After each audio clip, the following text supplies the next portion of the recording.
أعوذ بالله من الشيطان اللعين الرجيم. بسم الله الرحمن الرحيم. الحمد لله رب العالمين وبه نستعين وهو المعين والصلاة والسلام على سيد الأنبياء والمرسلين سيدنا ونبينا وشفيع ذنوبنا وطبيب قلوبنا أبي القاسم محمد وآله الطيبين الطاهرين المعصومين المظلومين المنتخبين المنتجبين. أما بعد فقد قال الله تبارك وتعالى في كتابه المجيد وفرقانه الرشيد وقوله الحق. بسم الله الرحمن الرحيم. وسيعلم الذين ظلموا أي منقلب ينقلبون. صلوات.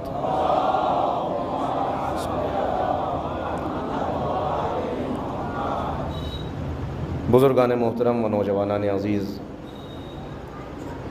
قرآن کریم کا یہ اعلان جو اس آیہ کریمہ کے اندر کیا جا رہا ہے، سیعلم الذین ظلموا أی منقلب ینقلبون، ظلم کرنے والے یہ جان لیں کہ ایک دن وہ منقلب کیے جائیں گے، وہ زیر و زبر کیے جائیں گے، اور انہیں ان کے ظلم کا نتیجہ اسی دنیا میں دیکھنا ہوگا۔ یہ اعلان ہے قرآن حکیم کا، اور اس آیہ قرآنی کے ضمن میں موضوع گفتگو ان 5 شبوں تک انشاءاللہ مختار نامہ رہے گا، کہ جس میں صرف مختار نامے تک گفتگو محدود نہیں رہے گی، بلکہ تاریخ کے بہت اہم واقعات ہیں کہ جن کی طرف آپ کی توجہات کو مبذول کرنا ہے۔ لیکن آج چونکہ یہ پہلی گفتگو ہے، اور جب کسی سلسلے گفتگو کو سننے کے لیے ہم ایک جگہ جمع ہوتے ہیں تو کچھ مقاصد وہ ہوتے ہیں کہ جو خطیب کے ذہن میں ہوتے ہیں، کچھ مقاصد وہ ہوتے ہیں کہ جو مجمع اپنے ذہن میں لے کے آتا ہے۔ لہذا بہتر ہے کہ ابتدا میں یہ بات ہو جائے کہ اس گفتگو کا ہدف اور مقصد کیا ہے، ہم اس گفتگو سے حاصل کیا کرنا چاہتے ہیں۔ حضرت مختار نے جو انقلاب برپا کیا، جو تحریک انہوں نے چلائی، 1400 سال کے بعد اس تحریک پر گفتگو کرنے سے حاصل کیا ہے، مقصد کیا ہے اس کا، کیوں ہم اس پر بات کر رہے ہیں۔ تو پہلی چیز، 2-3 مقاصد جلدی میں آپ کی خدمت میں عرض کرتا ہوں۔ ایک مرتبہ صلوات پڑھیے گا مل کے محمد و آل محمد۔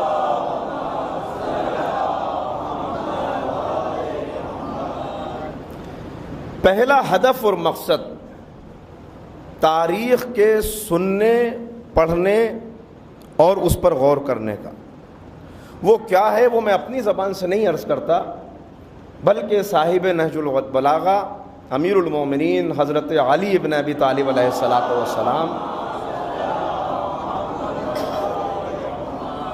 امام نے قرآنی واقعات کا تذکرہ کرتے ہوئے بھی یہ بات ارشاد فرمائی، اور امام کے ایک شاگرد ہیں، صحابی ہیں، حارث حمدانی، ان کو ایک خط لکھا، اس کے اندر بھی امام نے اس بات کی طرف اشارہ فرمایا کہ جب کوئی تاریخ کو پڑھے اور سنے تو اس کے ذہن میں کیا مقصد ہونا چاہیے۔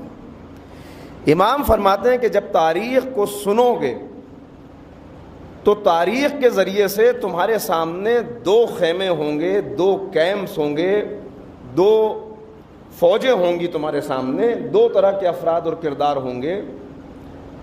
جب سنو تو اپنے آپ کو موجودہ دور سے نکال کے اس تاریخ میں لے جاؤ، اور اپنے آپ سے یہ سوال کرو کہ میرا اس وقت جو کردار ہے، اس وقت جو میرا عمل ہے، اس وقت میں جہاں پر ہوں، اگر تاریخ میں اس وقت وہاں موجود ہوتا کہ جہاں حق و باطل کے دو لشکر آمنے سامنے تھے، جہاں حق و باطل کی دو قوتیں ایک دوسرے سے نبردآزما تھیں، تو میرا موجودہ کردار مجھے کس خیمے میں لے جاتا؟ میں حق والوں کے ساتھ ہوتا یا خدا نخواستہ میرے کردار کی خرابی مجھے باطل کے خیمے میں لے جاتی؟ لہٰذا یہ پہلا مقصد ہے، یہ پہلا ہدف ہے جو میں نے نہیں معین کیا، جو امیر المومنین نے معین کیا ہے کہ تاریخ پڑھو، سنو، قرآن کے واقعات ہوں، تاریخ کے واقعات ہوں، کوئی اہم تحریک ہو تو اس میں اپنے آپ سے یہ سوال کرو کہ میں اس وقت کہاں پر ہوں، اگر میں اس وقت وہاں موجود ہوتا تو میں کہاں ٹھہرتا۔ یہ ہے پہلا ہدف اور مقصد کہ ہر واقعے کے بعد، ہر تاریخ کے اہم موڑ پر ہم اپنا محاسبہ کریں، ہم اپنا جائزہ لیں، ہم اپنے آپ سے خود، یہ اس لیے کہ انسان کو اس سے بہتر کوئی نہیں جانتا۔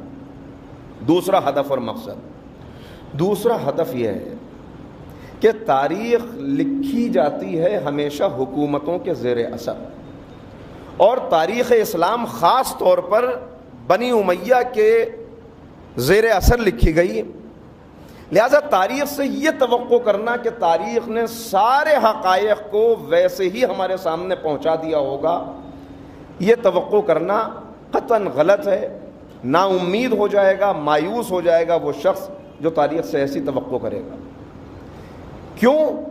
اس لیے کہ تاریخ میں ایک گروہ کی نظر میں، ایک گروپ کی نظر میں جو انقلابی ہوتا ہے، دوسرے کی نظر میں وہ باغی ہوتا ہے، اور حکومت کی نظر میں اگر کوئی باغی ہے تو پھر بکا ہوا مورخ ہمیشہ اس کی وہی شبیہ پیش کرے گا جو حکومت پیش کرنا چاہتی ہے۔ لہٰذا بہت سے چہرے گردآلود ہو جائیں گے، ان پہ نقاب پڑ جائے گی، ان کا حقیقی کردار، ان کا حقیقی چہرہ ہمارے سامنے نہیں آ پائے گا جب تک ہم تاریخ کو تنقید کی نظر سے نہ دیکھیں۔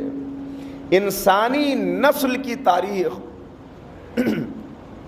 اگر اس سے اخلاقی اقدار کو نکال دیا جائے، اگر اس سے مورل ٹیچنگز کو الگ کر دیا جائے، تو وہ بھیڑیوں کی، درندوں کی تاریخ نظر آئے گی آپ کو۔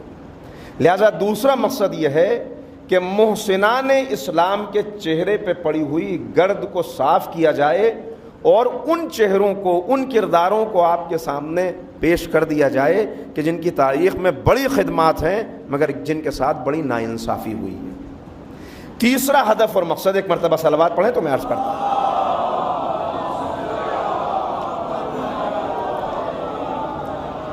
تیسرا ہدف اور مقصد یہ ہے کہ حضرت مختار نے جو تحریک بپا کی ہے، ہم اس تحریک کے ذریعے سے دو باتیں تو پہلے یہیں اپنی ذہن میں بالکل واضح کر لیں۔ وہ کیا ہے؟ پہلی بات تو یہ کہ سرکار سید الشہداء کے خون کا انتقام انسانی ہاتھوں سے لینا ممکن ہی نہیں ہے۔ اس بات کو بالکل واضح رکھیں ذہن میں۔ حضرت مختار نے انتقام نہیں لیا، اس لیے کہ انتقام تو ممکن ہی نہیں ہے انسانی ہاتھوں سے لینا۔ کیوں ممکن نہیں، میں ابھی واضح کرتا ہوں اسے۔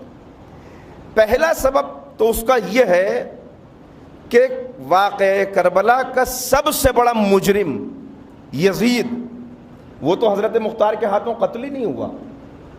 کیسے قتل، کیسے واصل جہنم ہوا، وہ ہم آپ کی خدمت میں عرض کریں گے دوسری یا تیسری تقریر میں۔ لیکن جب اصل مجرم ہی کو سزا نہیں مل پائی تو پھر یہ کیسے کہا جا سکتا ہے کہ انتقام لے لیا حضرت مختار نے؟ جبکہ قاتلان حسین کی 3 سزائیں ہیں۔ کچھ بھی اپنی طرف سے نہیں عرض کر رہا، صرف قرآن و حدیث کی روشنی میں، اور آپ کو پورا حق ہے ہر واقعے کے لیے کہ آپ معلوم کریں مجھ سے کہ یہ میں نے کہاں سے پڑھا۔ چونکہ میں بار بار اس بات کی تکرار کرتا ہوں اور آپ کو اس بات کی طرف متوجہ کرتا ہوں کہ ہر ممبر پہ آنے والے سے یہ معلوم کرنا کہ اس نے کوئی بات کہاں سے پڑھی، یہ آپ کا حق ہے۔ آپ کو یہ عادت ڈالنی چاہیے کہ آپ اس سے سوال کریں کہ یہ بات کہاں سے پڑھی گئی، اور جس دن آپ اس سے سوال کرنے لگیں گے اس دن ممبر پہ آنے والا بھی وہی پڑھے گا جو اس نے کتاب میں پڑھا ہوگا، کیونکہ یہ ممبر اپنا خیال پیش کرنے کے لیے نہیں ہے، اہل بیت کا پیغام پہنچانے کے لیے۔ لہٰذا آپ کو پورا حق ہے۔ میرے پاس وقت کم ہے، میں ریفرنس سارے نہیں دے پاؤں گا، لیکن ہر چیز کے پیچھے ایک ریفرنس موجود ہے۔ تو 3 انتقام ہیں. ایک تو ان کی شرکت کا عملی بدلہ ہے جو حضرت مختار نے لیا ہے، اور اصل انتقام جو میں نے کہا کہ ممکن ہی نہیں ہے. کیوں ممکن نہیں ہے؟ اس لیے کہ جو سید الشہداء کے پاکیزہ خون کی قیمت کو سمجھ لے گا اس کو خود یہ بات بالکل واضح ہو جائے گی کہ کیوں انسانی ہاتھوں سے حضرت سرکار سید الشہداء کا انتقام ممکن نہیں ہے. کون ہے سید الشہداء؟ تاریخ کا وہ کردار کہ جس کے لیے معصوم امام یہ فرماتے ہیں، معصوم امام نے جس کو سار اللہ کہا، یعنی مجازی طور پر ہی صحیح جس کے خون کو اللہ کا خون کہا گیا. 3 شخصیتیں تاریخ میں ایسی ہیں کہ جن کے خون کو سار اللہ کہا گیا. سار عربی میں کہتے ہیں اسے جو کسی کے خون کا خوں بہا لینے کا مستحق ہو. جو کسی کے خون بہ گیا، اس کے بعد کون ہے جو اس کے خون کا خوں بہا لینے کے لیے کھڑا ہوگا، انتقام لینے کے لیے؟ سار اللہ. یا تو امیر المومنین ہے کہ جنہیں سار اللہ کہا گیا، یا سرکار سید الشہداء ہیں کہ جنہیں سار اللہ کہا گیا، یا حضرت حجت امام مہدی علیہ الصلاۃ والسلام ہیں کہ جنہیں سار اللہ کہا گیا. سار اللہ یعنی جس کے خون کا منتقم اللہ ہے، جس کے خون کا انتقام. اور بہت ساری روایات ہیں اس کے پیچھے، لیکن اب میں متوجہ تو ضرور کروں گا آپ کو. ایک ریفرنس صرف یہاں پر دیتا ہوں. ابن عساکر حضرت عبداللہ ابن عباس کے حوالے سے یہ روایت لکھتا ہے کہ حضرت عبداللہ ابن عباس نے فرمایا کہ پیغمبر کے اوپر وحی نازل ہوئی اور اللہ نے جبریل کے ذریعے سے یہ پیغام کہلایا کہ اے محمد، بعد درود و سلام کے تمہارے نواسے کا انتقام میں خود لوں گا. میں اللہ تمہارے نواسے کے خون کا انتقام لوں. کیسے لوں گا؟ جیسے حضرت یحییٰ ابن زکریا کے خون کے انتقام میں 70,000 لوگوں کو قتل کیا گیا، ایسے ہی اے رسول اللہ، اے میرے حبیب، تمہارے نواسے کے انتقام میں 70,000 لوگوں کو قتل کیا جائے گا اور میں رب خود قتل کروں گا. اللہ اپنی طرف منسوخ کر رہا ہے اس اقدام کو. اور ذرا قریب آئیے میں عرض کروں. اب بہت سارے ایسے کیوں اللہ لے گا، پھر اس پہ متوجہ ہوں. سرکار سید الشہداء کی شہادت کے بعد زمین میں انقلاب آیا، آسمان میں انقلاب آیا، فضاؤں میں انقلاب آیا، اور ایسے واقعات رونما ہوئے کہ جو عام حالات میں نہ جن کی توقع کی جا سکتی ہے نہ جو اس سے پہلے رونما ہوئے تھے. آسمان سے خون برسا، زمین کے اوپر سے جو پتھر اٹھایا جاتا تھا اس کے نیچے سے خون تازہ جوش مارتا ہوا آتا. سیاہ آندھیاں چلی، دریا کا پانی موجوں اچھلا. یہ روایات جو میں آپ کی خدمت میں عرض کر رہا ہوں، ان کے صرف اہل تشیع کے علماء نہیں ہے کہ جنہوں نے بیان کیا ہو، بلکہ علامہ ابن حجر عسقلانی، علامہ ابن حجر مکی اور اس قبیل کے بہت نام ہیں کہ جن کو لیا بھی نہیں جا سکتا. ان سب نے انہیں نقل کیا کہ 40 روز تک جب دھوپ نکلتی تھی تو دھوپ کا رنگ زعفرانی ہوتا تھا.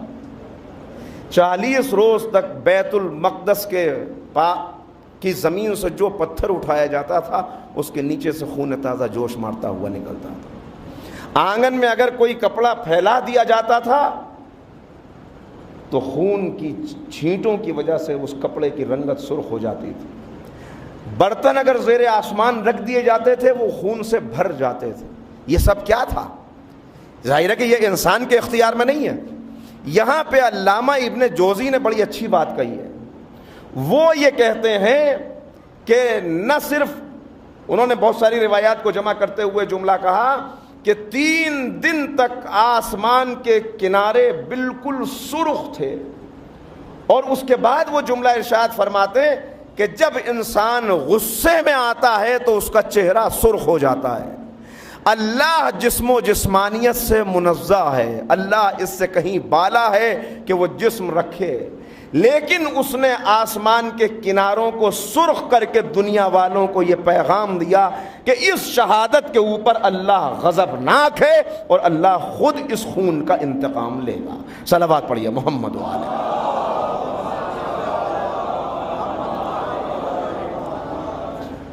مولا کائنات کے خطبے کو ابھی آگے پیش کر رہا ہوں آپ کی خدمت میں. تو یہ دوسرا انتقام ہے. تیسرا انتقام، ایک انتقام وہ جو میں نے عرض کیا کہ انتقام نہیں ہے، صرف ان کی شرکت کا عملی بدلہ ہے جو حضرت مختار نے لیا ہے. دوسرا وہ کہ جس کے لیے ہم سب انتظار کر رہے ہیں اور جو ہماری گفتگو کا تیسرا اور چوتھا ہدف ہے. انتظار کیا کر رہے ہیں ہم؟ کس چیز کا انتظار کر رہے ہیں؟ روز عاشورہ جب ہم ایک دوسرے سے ملتے ہیں تو تعزیت کے جملے کہتے ہیں. کیا کہتے ہیں؟ اعظم اللہ اجورنا و اجورکم بمصابنا بالحسین علیہ السلام وجعلنا و ایاکم من الطالبین بالصالح ما ولیہ الامام المہدی من آل محمد علیہ السلام. کیا مطلب ہے اس کا؟ ہم ایک دوسرے سے کہتے ہیں کہ حسین کی سوگواری میں اللہ ہمارے اجر کو بڑھائے، ہمارے اجر کو زیادہ کرے، اور ہمیں قاتلان حسین کے انتقام لینے والوں میں شمار فرمائے. کون سے انتقام لینے والوں میں؟ جو حضرت حجت کے ساتھ مل کر خون حسین کا انتقام لیں گے. صلوات پڑھیے محمد وعلی.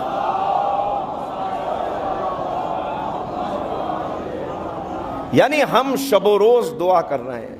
ہمیں معلوم ہے کہ خون حسین کا انتقام اس دنیا میں جو اب لیا جائے گا وہ حضرت حجت کے ہاتھوں سے لیا جائے گا. لہٰذا اس کو خود امام نے بھی ارشاد فرمایا جو میں ابھی عرض کرتا ہوں. تو پہلا انتقام اگر اسے انتقام کہا جا سکے تو مختار نے لیا، دوسرا انتقام حضرت حجت لیں گے، اور تیسرا انتقام خود اللہ لے گا. کس انداز سے؟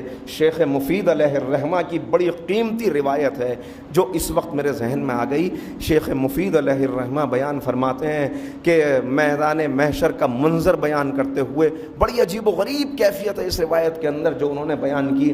وہ کہتے ہیں کہ حضرت فاطمہ زہرا سلام اللہ علیہا امام حسین کا خون آلود، میں بہت مختصر کر کے اپنے الفاظ میں بیان کر رہا ہوں باتوں کو، خون آلود کرتا امام کا لے کر زیر آسمان آ جائیں گی، میدان محشر میں آ جائیں گی، اور اللہ سے مخاطب ہو کے کہیں گی کہ اے میرے معبود، یہ میرے حسین کا خون آلود کرتا ہے، اس کے اوپر میرے حسین کا لہو ہے. اے میرے اللہ، تو جانتا ہے کہ قاتلوں نے اس کے ساتھ کیا سلوک کیا. اے میرے معبود، آج میں دیکھنا چاہتی ہوں کہ میرا تیرے نزدیک کیا درجہ ہے. آواز آئے گی کہ اے فاطمہ کیا چاہتی ہو؟ کہ پالنے والے سب کو دکھا دے، سب کو دکھا دے کہ حسین کے قاتلوں کا انجام کیا ہے. اس وقت شیخ مفید علیہ الرحمہ کہتے ہیں کہ اللہ حکم دے گا. کسے حکم دے گا؟ آتش جہنم کو حکم دے گا، جہنم کی آگ کو حکم دے گا کہ نکل اور حسین کے قاتلوں کو چن لے، حسین کے قاتلوں کو اپنی گرفت میں لے لے. شیخ مفید کہتے ہیں کہ اس اعلان کے بعد، اس حکم کے بعد جہنم کا ایک حصہ، جہنم کی آگ نکلے گی اور اس طرح میدان محشر سے قاتلان حسین کو چن لے گی. جملہ ہے کہ جس طرح پرندہ دانوں کو چن لیتا ہے، ان سب کو چن لے گی اور انہیں گھیر کے جہنم میں لے جائے گی کہ جہاں ایک سے ایک سخت عذاب انہیں دیا جائے گا. اس کے بعد حضرت زہرا سواری پہ سوار ہوں گی اور سواری پہ سوار ہو کے اس شان سے جنت کی طرف قدم بڑھائیں گی کہ آپ کے سامنے آپ کی اولاد ہوگی، آپ کے دائیں اور بائیں جانب آپ کے چاہنے والے ہوں گے، اور ان سب کے ساتھ حضرت فاطمہ زہرا جنت کی طرف قدم بڑھائیں گی. صلوات پڑھیں محمد علیہ.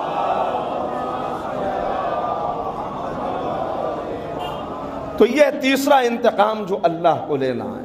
جہاں ہم فیہا خالدون، انہیں ہمیشہ ہمیشہ رہنا ہے۔ تو کیسے ممکن ہے کہ جس کا انتقام لینے والا خود اللہ ہو، انسانی ہاتھوں سے اس کا انتقام لیا جا سکے؟ عزیزو، مسئلہ صرف یہ ہے کہ حضرت مختار کا کارنامہ اتنا عظیم کارنامہ ہے۔ کیوں عظیم کارنامہ ہے؟ اس لیے عظیم کارنامہ ہے کہ ائمہ طاہرین کے دلوں کو ٹھنڈک پہنچائی ہے حضرت مختار نے۔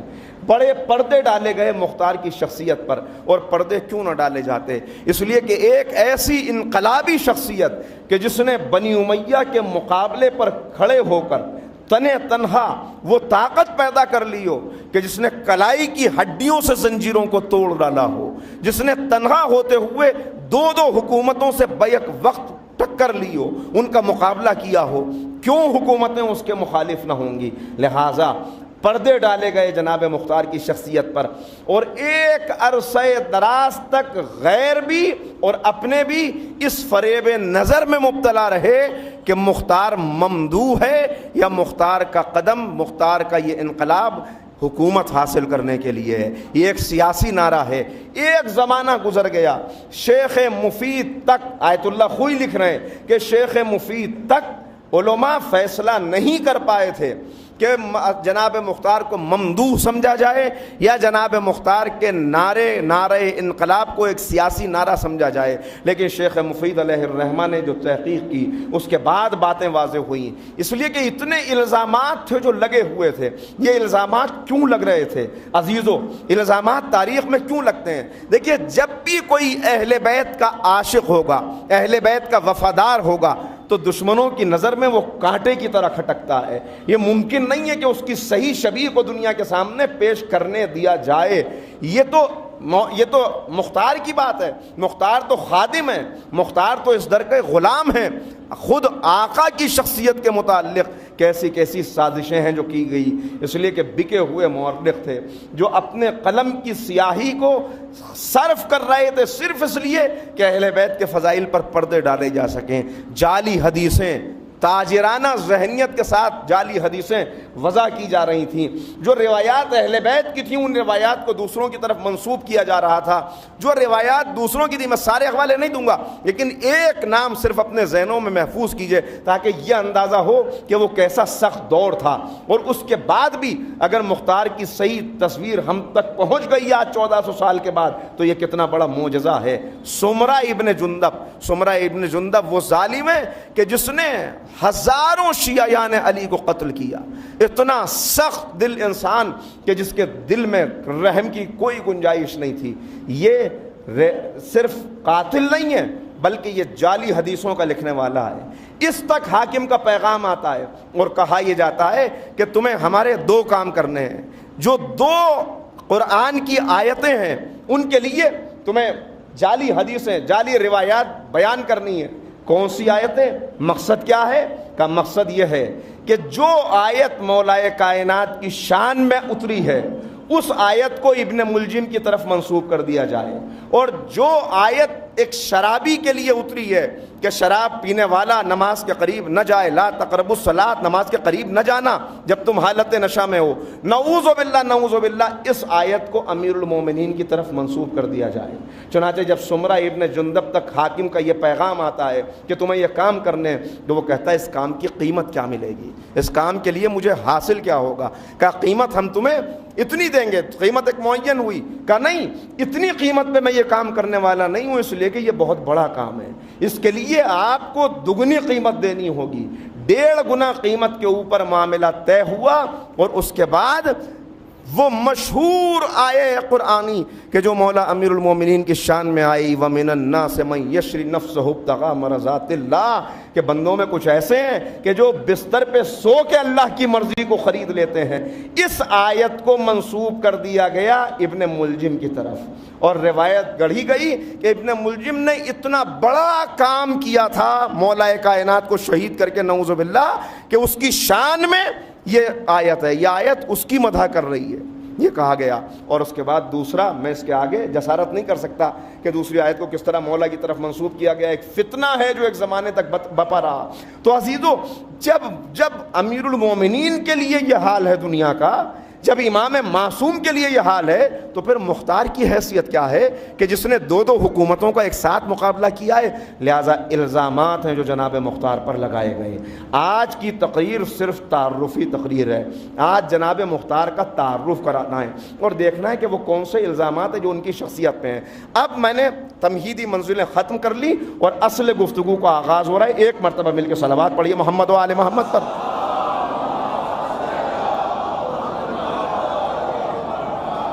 کیا کیا الزامات ہیں؟ پہلے الزامات سنیے.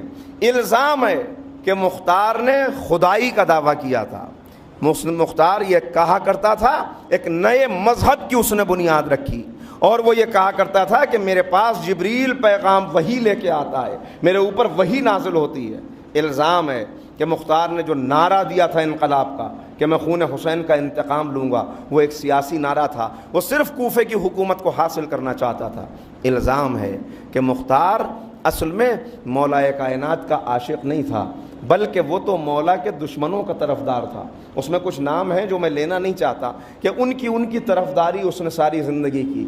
الزام ہے کہ مختار نے اپنے چچا سعد ابن مسعود ثقفی کو یہ پیغام دیا تھا، ان کو یہ مشورہ دیا تھا کہ امام حسن علیہ السلام کو حاکم شام کے ہاتھ بیچ دیا جائے، امام کو قاتل کے حوالے کر دیا جائے اور اس کے عوض میں بہت سا مال دنیا لے لیا جائے. الزام ہے، الزام ایک طویل فہرست ہے الزاموں کی. الزام ہے کہ مختار نے آیتیں بیان کی اور چوتھی منزل کے اوپر امام زین العابدین کو امام ماننے کے بجائے حضرت محمد حنفیہ کی امامت کا قائل تھا. الزام ہے کہ مختار نے ایک نئے فرقے کی بنیاد رکھی جسے فرقہ کیسانیہ کہا جاتا ہے. الزام الزام الزام ایک طویل فہرست ہے الزامات تک کی. تو آئیے ہم دیکھتے ہیں کہ ان الزامات کی حقیقت کیا ہے. مگر میں آپ کو پھر متوجہ کروں گا کہ الزامات کتنے بھی ہوں، چہرے کے اوپر کتنی ہی گرد پڑی ہوئی ہو، ہمارے لیے معیار ایک ہے کہ ہم یہ دیکھتے ہیں کہ اس کے بارے میں معصوم نے کیا فرمایا. اگر معصوم نے مدح کی ہے تو ساری دنیا بھی مخالف ہو جائے تو ہماری صحت پر کوئی اثر نہیں پڑتا. اگر معصوم نے انگلی اٹھائی ہے تو ساری دنیا مل کے بھی حمایت کرے تو ہم اس کی تعریف کرنے والے نہیں ہیں. تو آئیے دیکھیں معصومین کیا فرماتے ہیں. صلوات پڑھیں محمد و آل محمد پر. ذرا سا اور آگے تشریف لے آئیں، تھوڑا سا نشست بہتر ہو جاتی ہے تو گفتگو میں لطف آتا ہے. ایک اور صلوات پڑھ دیجئے محمد.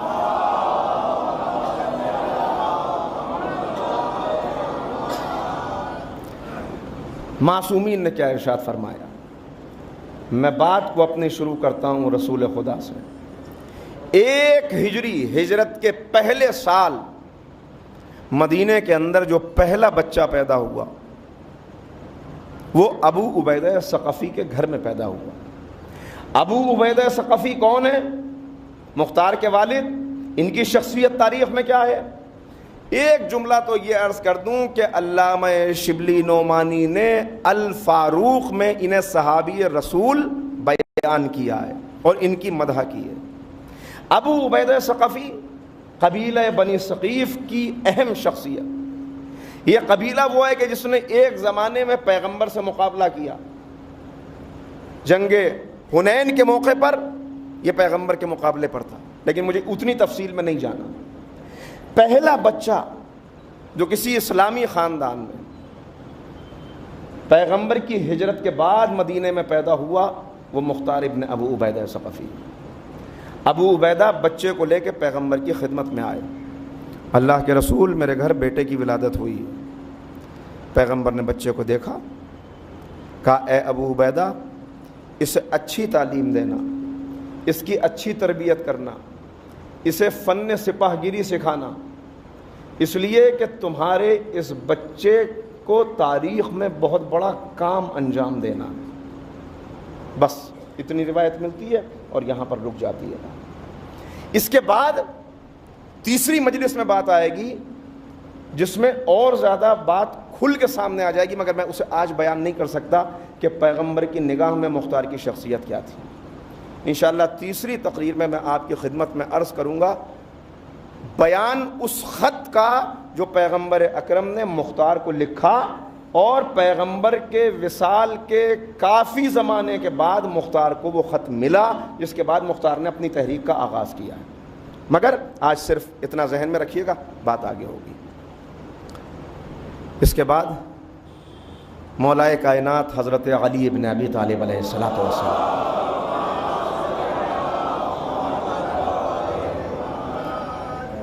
مولائے کائنات خطبہ ارشاد فرما رہے ہیں، اور اس خطبے میں یہ بیان فرماتے ہیں کہ مجھ سے رسول خدا نے فرمایا، مجھ سے رسول خدا نے فرمایا کہ جیسے بنی اسرائیل میں دو گروہ ہو گئے تھے، نیک لوگ اور برے لوگ، ایسے ہی میری امت کے بھی دو گروہ ہو جائیں گے۔ جیسے ان کے اچھوں کو اللہ نے انعام دیا اور ان کے بروں کو سزا دی، ایسے ہی اس امت کے اچھوں کو بھی اللہ انعام دے گا، ان کے درجات بڑھائے گا اور بروں کو سزا دے گا۔ اور اس کے بعد فرمایا، نظر پڑی گفتگو کرتے ہوئے امام حسن اور امام حسین پر، دونوں کو دیکھا، آنکھوں میں آنسو آ گئے، اور اس کے بعد کہا میرے ان دونوں بچوں کو یہ امت قتل کر دے گی۔ اور اس کے بعد قتل حسین کا انتقام رسول اللہ کے حوالے سے فرمانا ہے کہ پیغمبر نے فرمایا، قتل حسین کا انتقام اللہ بنی ثقیف کے ایک جوان کے ذریعے سے لے گا۔ ابھی بات اتنی ہی پہنچی تھی کہ ایک صحابی کھڑے ہو گئے اور انہوں نے کہا کہ مولا اس جوان کا نام کیا ہے؟ اس جوان کا نام کیا ہے؟ کہا اس کا نام مختار ابن ابو عبیدہ ثقفی ہے، کہ جس کے ذریعے سے پیغمبر فرما رہے ہیں کہ اللہ اس کا انتقام لے گا۔ اس کے بعد اسبغ ابن نباتہ مولا کائنات کے صحابی ہیں، وہ صحابی ہیں مولا کے کہ جو سب سے آخر میں علی سے جدا ہوئے۔ ضربت لگ چکی، ضربت کھانے سے لے کر مولا کی شہادت تک سارے اصحاب چلے گئے، مگر جب امام حسن باہر تشریف لائے تو دیکھا اسبغ ابن نباتہ دیوار سے ٹیک لگائے بیٹھے اور روئے جا رہے ہیں، یہ آخری موقع ہے بالکل۔ تو ایک مرتبہ کہا اسبغ گئے نہیں، کہ میں کیسے چلا جاؤں، میرا آقا بستر پہ تڑپ رہا ہے۔ اور اس کے بعد کہا مولا کیا ایک مرتبہ اور میں اپنے آقا کا دیدار کر سکتا ہوں؟ اور وہ روایت جو آپ شہادت امیر المومنین کی سنتے ہیں وہ حضرت اسبغ ابن نباتہ سے ہے، کہ جس میں بیان فرماتے ہیں کہ جب میں نے اپنے مولا کو دیکھا تو مولا کی پیشانی پر ایک پٹی بندھی ہوئی تھی، میرے لیے یہ اندازہ کرنا مشکل تھا کہ علی کا چہرہ زیادہ زرد ہے یا وہ پٹی زیادہ زرد ہے۔ وہ مولا کا صحابی اسبغ کہتے ہیں کہ میں مولا کے ساتھ مدینے کی ایک گلی سے گزر رہا تھا، کچھ بچے کھیل رہے تھے کہ جس میں ایک خوبصورت بچہ تھا جس کی سنہری زلفیں اس ہوا میں لہرا رہی تھیں۔ 5 ہجری کا واقعہ کا مولا وہاں پہ رکے، سوال کیا کہ یہ کس کا بچہ ہے، اس بچے کا نام کیا ہے، یہ کس کا بچہ ہے؟ جواب دیا گیا کہ اس بچے کا نام مختار ہے، یہ ابو عبیدہ کا بیٹا ہے۔ اسبغ کہتے ہیں بھائی اتنا سننا تھا کہ مولا اسی جگہ پر بیٹھ گئے، اس بچے کو اپنی گود میں بٹھایا، اپنی ہاتھوں کی انگلیوں سے اس کے بالوں میں کنگھی کی، پیشانی کا بوسہ لیا، رخساروں کا بوسہ لیا، گلے کا بوسہ لیا، بازوؤں کا بوسہ لیا، اور اس کے بعد کہا یا کیس یا کیس، اے کیسان اے کیسان۔ کیسان کا مطلب اے ہوش مند، اے عقل مند، اے دانشور، اے معاملہ فہم، اے سیاست مدار۔ اور اس کے بعد آنکھوں میں آنسو آ گئے، مولا کھڑے ہو گئے، اس بچے کو مڑ مڑ کے دیکھتے جاتے تھے، آگے بڑھتے جاتے تھے۔ اسبغ کہتے ہیں کہ میں نے مولا سے سوال کیا، اے مولا یہاں اتنے بچے کھیل رہے، اس بچے کے اندر ایسی کیا خاص بات تھی کہ آپ نے اسے گود میں لیا، اسے پیار کیا؟ اب سنیے گا مولا کا جواب۔ کہا اے اسبغ یہ بچہ وہ ہے کہ جو میرے حسین کے قاتلوں کو قتل کرے گا، ہر ضرب کے بدلے میں ایک ضرب لگائے گا، ہر زخم کے بدلے میں ایک زخم لگائے گا، ان کی سانسوں کو گنتی کا کر کے چھوڑے گا۔ اور اس کے بعد عجیب جملہ ہے کہ اس کے تلوار کی تلخی ان کی نسلوں میں باقی رہے گی۔ کیا فرمایا؟ تلوار کی تلخی نسلوں میں باقی رہے گی۔ عزیزو، 2 شخصیتیں ایسی ہیں کہ دشمنان اہل بیت کے سامنے آج آپ ان کا نام لیں تو وہ انگاروں پر لوٹنے لگتے ہیں. ایک تو حضرت حجت مولا امام مہدی علیہ الصلوۃ والسلام اور دوسرے مختار ابن ابو عبیدہ ثقفی. مختار کا نام آتے ہی دشمن انگاروں پر لوٹنے لگتا ہے. کیوں؟ اس لیے کہ مولا فرما چکے یہ دشمن انگاروں پر نہیں لوٹ رہا, یہ تلوار کی تلخی ہے جو آج تک نسلوں میں باقی ہے. اور دوسرے میں نے عرض کیا امام کے تعلق سے بڑی باتیں بڑے جملے ہیں, اب وہ میں کیسے آپ کی خدمت میں بیان کروں. مولا سے دشمنی کیوں ہے؟ وہ بھی منتقم تھا, یہ بھی منتقم ہے. عداوت کس لیے؟ دشمنی کیوں ہے؟ دشمنی اس لیے ہے کہ نہ بنی امیہ کا وارث باقی رہا, نہ بنی عباس کا وارث باقی رہا, لیکن علی کا وارث آج بھی غیبت کے پردے میں محفوظ ہے. صلوات پڑھے محمد و آل محمد.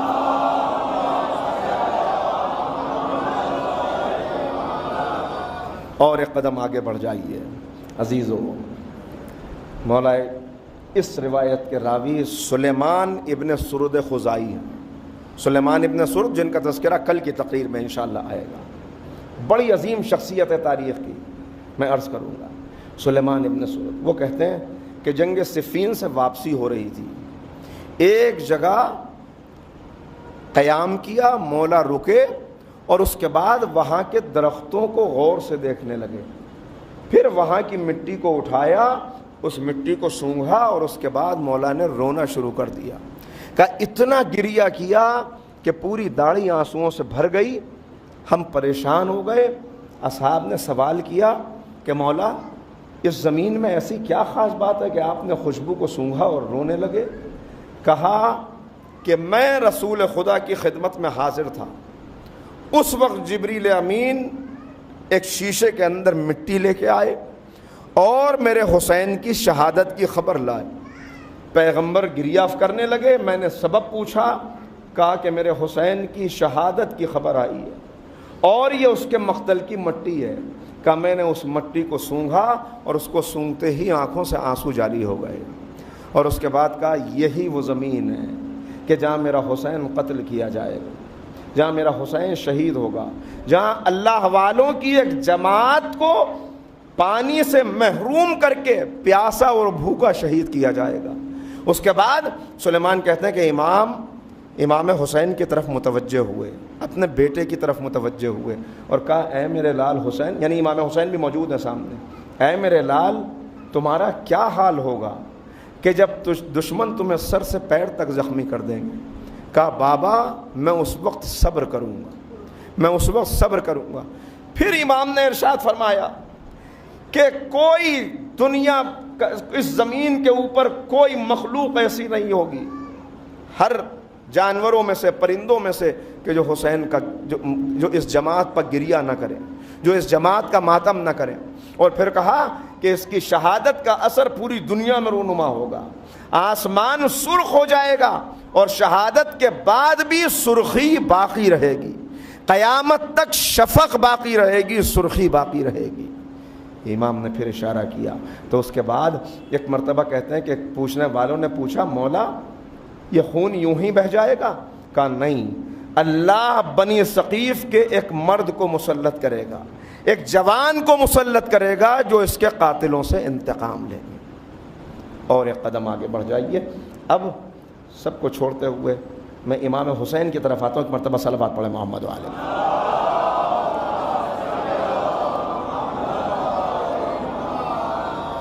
امام حسین کے بہت سارے خطبات ہیں, ان خطبات پہ کئی سال پہلے میں ایک بار گفتگو بھی کر چکا ہوں, لیکن آج آپ کو پھر متوجہ کرتا ہوں. جوانوں کے لیے خاص پیغام ہے کہ حسین کربلا میں آ کے حسین نہیں بنے, حسین کربلا سے پہلے بھی حسین تھے. لہٰذا خدا کے لیے تھوڑا سا وقت نکالیے اور امام کے ان خطبات کا مطالعہ کیجیے تاکہ خطبات کی روشنی میں امام کی شخصیت آپ کے سامنے آ سکے کہ امام کی شخصیت کیا ہے. بہت سے خطبات, راستے میں خطبے دیے, فرزدق سے ملاقات ہوئی, مختار کا ذکر ہوا مگر وہ نہیں بیان کرتا, اور آگے بڑھے مختار کا ذکر ہوا وہ بھی بیان نہیں کرتا. میں شب عاشور کو بیان کرتا ہوں. شب عاشور جب چراغ گل ہو گئے اور اصحاب کی وفاداری کا امتحان ہو چکا. چراغ پھر سے روشن ہوئے مگر کوئی اپنی جگہ سے اٹھا نہ تھا. ہاں منظر بدل ضرور گیا تھا. جو بوڑھے تھے انہوں نے اپنی کمر میں پٹکے کس کے باندھ دیے تھے. جو بچے تھے وہ اپنے پنجوں کے بل کھڑے ہو کے گویا یہ پیغام دے رہے تھے کہ حسین ہم آپ کے ناصر ہیں, ہم جانے والے نہیں ہیں. اب جو اپنے اصحاب کی یہ شان دیکھی تو ایک مرتبہ کہا سبحان اللہ, جیسے اصحاب مجھے ملے نہ میرے نانا رسول خدا کو ملے, نہ میرے بابا علی مرتضیٰ کو ملے, نہ میرے بھائی حسن مجتبیٰ کو ملے. اور اس کے بعد امام نے انہیں ان کے درجات دکھانے شروع کیے. آنکھوں کے سامنے سے پردے ہٹ گئے. کہا کہ دیکھو کل تم سب میرے ساتھ قتل کر دیے جاؤ گے. اور اس کے بعد جنت میں ان کے درجے دکھائے. جنت تمہاری مشتاق ہے, میرے نانا رسول خدا, میرے بابا علی مرتضیٰ, میری والدہ فاطمہ زہرا سب تمہارے انتظار میں ہیں. جب امام کے زبان اقدس سے یہ خبر سنی تو اصحاب کے چہرے کھل گئے. اس کے بعد کسی صحابی نے سوال کیا, علامہ مجلسی نے تفصیل سے بیان کیا, میں بہت مختصر اس لیے کہ باتیں بہت ہیں, میں سب کو چھوڑتا ہوا چل رہا ہوں. ایک مرتبہ کسی صحابی نے سوال کیا, مولا کل ہم سب شہید کر دیے جائیں گے, یہ ہماری خوش قسمتی, مگر مولا کیا اس کے بعد آپ کے قاتل زندہ رہیں گے؟ اتنا ظلم کرنے کے بعد کیا ان کے سامنے ان کے ظلم کا نتیجہ نہیں آئے گا؟ تو امام نے ایک ہلکا سا اشارہ کیا. ہلکا سا اشارہ کیا؟ ہلکا سا اشارہ کرتے ہوئے کہا کہ نہیں, اللہ ایک ثقفی جوان کو مسلط کرے گا جو ان سے ہمارے خون کا انتقام لے گا. اور اس کے بعد زمانہ گزرتا جائے گا, زمانہ گزرتا جائے گا, یہاں تک کہ وہ وقت آ جائے گا کہ قیامت قریب آئے گی اور میں پھر اس دنیا میں لوٹایا جاؤں گا. کب بات ہو رہی ہے؟ شب عاشور. کہاں کی خبر دے رہے ہیں؟ رجعت کی. کہ میں اس دنیا میں لوٹایا جاؤں گا, میں اس دنیا میں واپس آؤں گا, اور اس وقت ہم سب کے خون کا انتقام لیا جائے گا, اور پھر اس دنیا پر میری حکومت ہوگی, میری حکمرانی ہوگی. کب بتا رہے ہیں؟ شب عاشور. کہاں تک کی خبر؟ اپنی رجعت تک کی خبر. اور اس کے بعد شب عاشور ڈھل گئی, عاشور کا سورج نکلا. ایک ایک کر کے امام اپنے اصحاب کو آگے بڑھاتے رہے. سب نے گفتگو کی. حسین نے عاشور کے دن کئی خطبے دیے, اس میں سے یہ آخری خطبہ. کون سا خطبہ؟ کہ جو امام نے اس وقت دیا کہ جب اکبر کے سینے میں برچھی لگ چکی تھی, جب عباس کے بازو کٹ چکے تھے, جب اون و محمد موت کی نیند سو چکے تھے, شہادت کے درجے پر فائز ہو چکے تھے, جب ششماہا علی اصغر ہاتھوں پہ دم توڑ چکا تھا. اتنے قریب سے زخم کھاتے ہوئے حسین نے کسی کو نہیں دیکھا تھا جتنا اس بچے کو دیکھا. اس وقت امام ناقے پر سوار ہو کے گئے. اللہ اکبر, ارحم الراحمین کا نمائندہ, رحمت للعالمین کا نواسا. اس وقت جو گفتگو حسین نے کی ہے وہ حسین ہی کر سکتے ہیں, اس لیے کہ اس کے علاوہ کسی کے سینے میں وہ دل نہیں کہ جو گفتگو کر سکیں. ناقے پہ سوار ہو کے گئے اور ایک مرتبہ کہا, آخری حجت تھی یہ حسین کی. ایک مرتبہ کہا, ذرا عمر سعد ذرا ان سے کہہ کہ اپنی آوازوں کو خاموش کر لیں, اس لیے کہ لاشوں پر لاشیں لانے سے حسین تھک چکا ہے. پیاس کی شدت کی وجہ سے اب میری آواز میں اتنی طاقت نہیں ہے کہ وہ میں پہنچا سکوں. عمر سعد نے کہا ذرا خاموش ہو جاؤ, دیکھو سنو حسین کچھ کہنا چاہتے ہیں. سب خاموش ہوئے. اس کے بعد امام نے کہا کہ عمر سعد لوگ تو خاموش ہو گئے مگر یہ جانوروں کے جسم کی حرکت بھی شور پیدا کر رہی ہے, یہ ان کے گلے میں پڑی ہوئی گھنٹیوں کی آواز میں میری آواز دب رہی ہے, ذرا ان سے کہہ دے کہ یہ جانور بھی خاموش ہو جائیں, یہ بے حرکت ہو جائیں, یہ خاموش ہو کے کھڑے ہو جائیں. عمر سعد نے کہا کہ یہ میرے بس کی بات نہیں ہے. اور میدان کربلا میں حسین نے دوسرا یا تیسرا معجزہ دکھایا, باقی دو نہیں بیان کر رہا.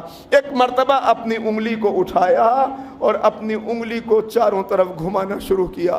جدھر جدھر انگلی کو گھماتے تھے ناقے اپنی گردنیں تھام لیتے تھے, گھوڑے اپنے آپ کو ساکت کر لیتے تھے. میدان کربلا میں سناٹا چھا گیا, خاموشی ہو گئی. اور اس کے بعد کہا اس کے بعد گفتگو شروع کی. کیا کہا؟ مجھے اتنا تو بتا دو کہ کیوں مجھے قتل کرتے ہو؟ کیا میں نے حلال محمد کو حرام کیا ہے؟ کیا میں نے حرام محمد کو حلال کیا ہے؟ مجھے قتل کرنے کا سبب تو بتاؤ.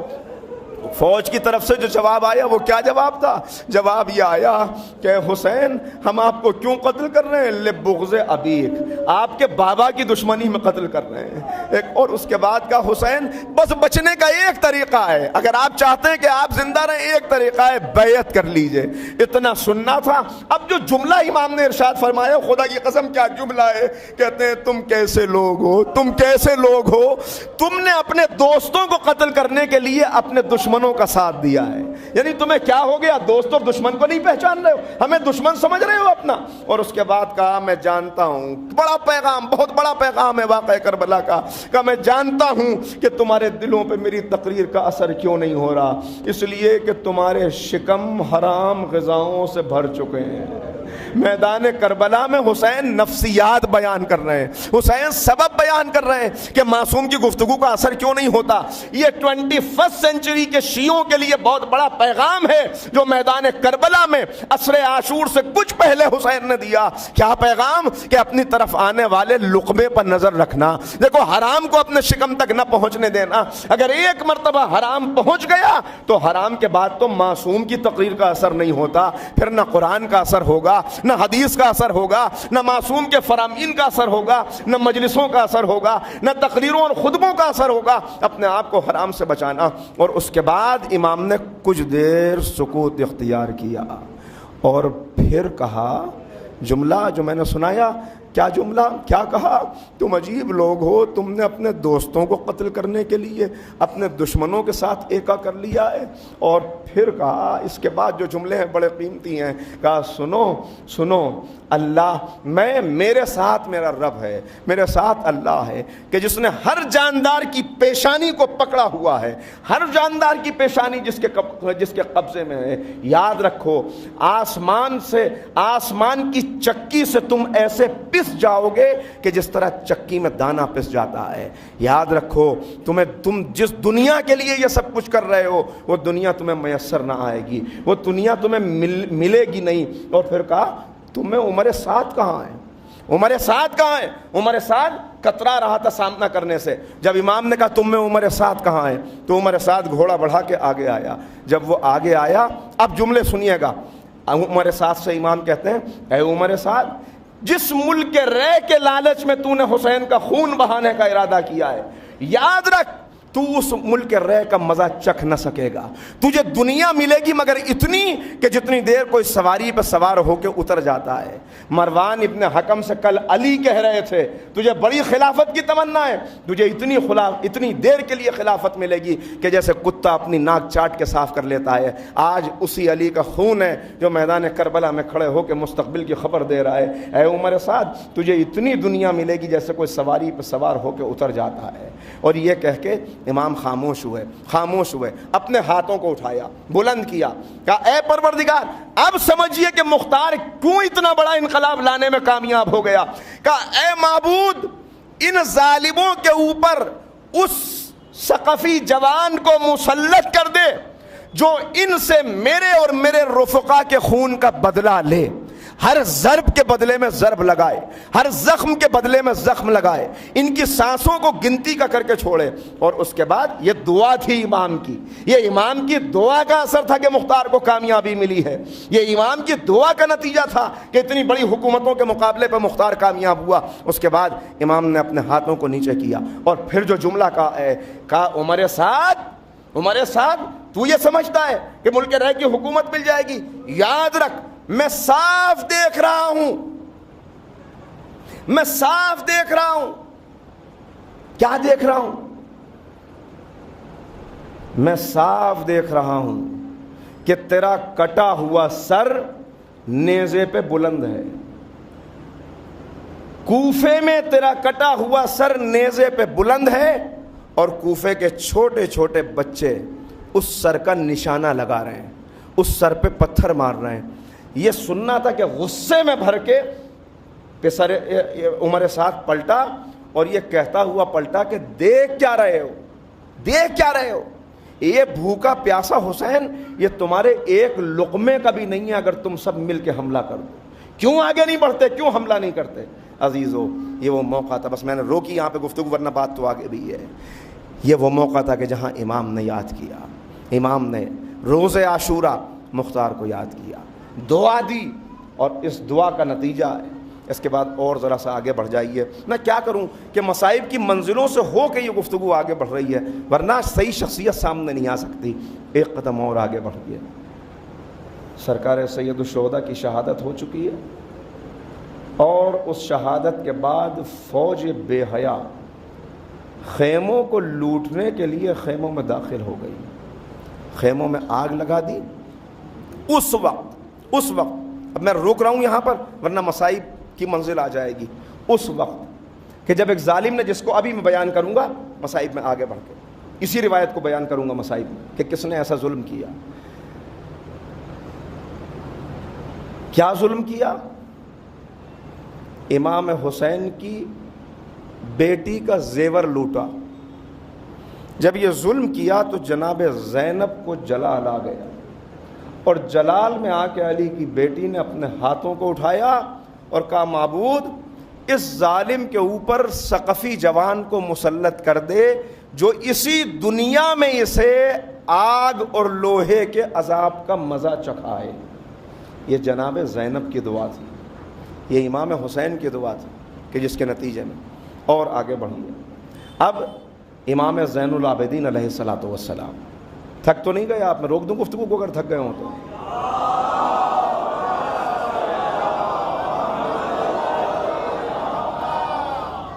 آپ کی یہ خاموشی بہت بڑی تائید ہے, اس لیے کہ جو گفتگو میں کر رہا ہوں یہ گفتگو سکون کے عالم میں ہی سنی جاتی ہے, لیکن آپ جتنا متوجہ ہوں گے اتنا جو محنت اتنی ہے, اتنی تاریخوں کو پڑھنے کے بعد جو خون جگر ہے جو میں پیش کر رہا ہوں, اگر یہ پہنچ جائے تو شاید ہمارے لیے اور آگے بڑھے. امام زین العابدین علیہ السلام, یہاں یہ عرض کر دوں کہ بہت سے لوگوں نے یہ غلط فہمی پیدا کرنے کی کوشش کی ہے کہ امام سجاد جناب مختار کے اقدام سے راضی نہیں تھے, انہوں نے اجازت نہیں دی تھی. میں اس کی تفصیل میں نہیں جاؤں گا, لیکن میں 3 بڑے علماء کا نام لیتا ہوں, 3 علماء کا نام کہ جس میں جنہوں نے یہ بیان کیا, یہ بتایا کہ جناب مختار کو باقاعدہ طور پر اجازت حاصل تھی. بلکہ نہیں, اگر سب کی تفصیل میں جاؤں گا تو دیر ہو جائے گی, چھوڑیے ان کو بھی. آیت اللہ خوئی علیہ الرحمہ یہ بیان فرماتے ہیں. کیا شخصیت ہے آیت اللہ خوئی کی؟ خدا غریق رحمت کرے انہیں, کہ جنہوں نے علم رجال پہ اتنا بڑا کام کیا کہ رجال کی انسائکلوپیڈیا ہے پوری 24 جلدوں کے اندر, معجم کہ جو انہوں نے مرتب کی ہے, جس کے اندر ہزاروں راویوں کا بیان کرتے ہوئے ان کی شخصیتوں اور ان کے کرداروں کا جائزہ لیا. اس میں یہ بیان فرماتے ہیں, آیت اللہ خوئی کہتے ہیں کہ یہ بات غلط ہے کہ جناب مختار کو امام سجاد کی تائید حاصل نہیں تھی, بلکہ حقیقت یہ ہے کہ امام سجاد نے خصوصی اجازت دی تھی کہ جس کے بعد مختار نے یہ انقلاب بپا کیا. وہ خصوصی اجازت کیسے تھی وہ اگلے مرحلے میں بات آئے گی, اسے اس وقت نہیں سنانا. بہرحال امام سجاد کیا انداز, کس طرح سے امام تائید فرماتے ہیں, اس لیے کہ ہماری نظر میں معصومین نے جو کچھ کہہ دیا وہی حرف آخر ہے.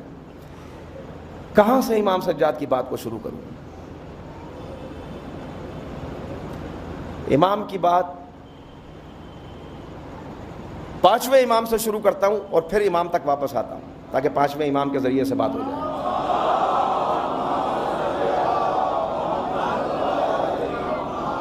اس لیے کہ 9 ربیع الاول والی جو روایت ہے وہ میں آپ کو اس وقت سنانا نہیں چاہتا. امام راوی بیان کرتا ہے کہ منا کا میدان تھا, اور میدان منا میں قربانی کے دن امام محمد باقر علیہ الصلوۃ والسلام بیٹھے ہوئے تھے.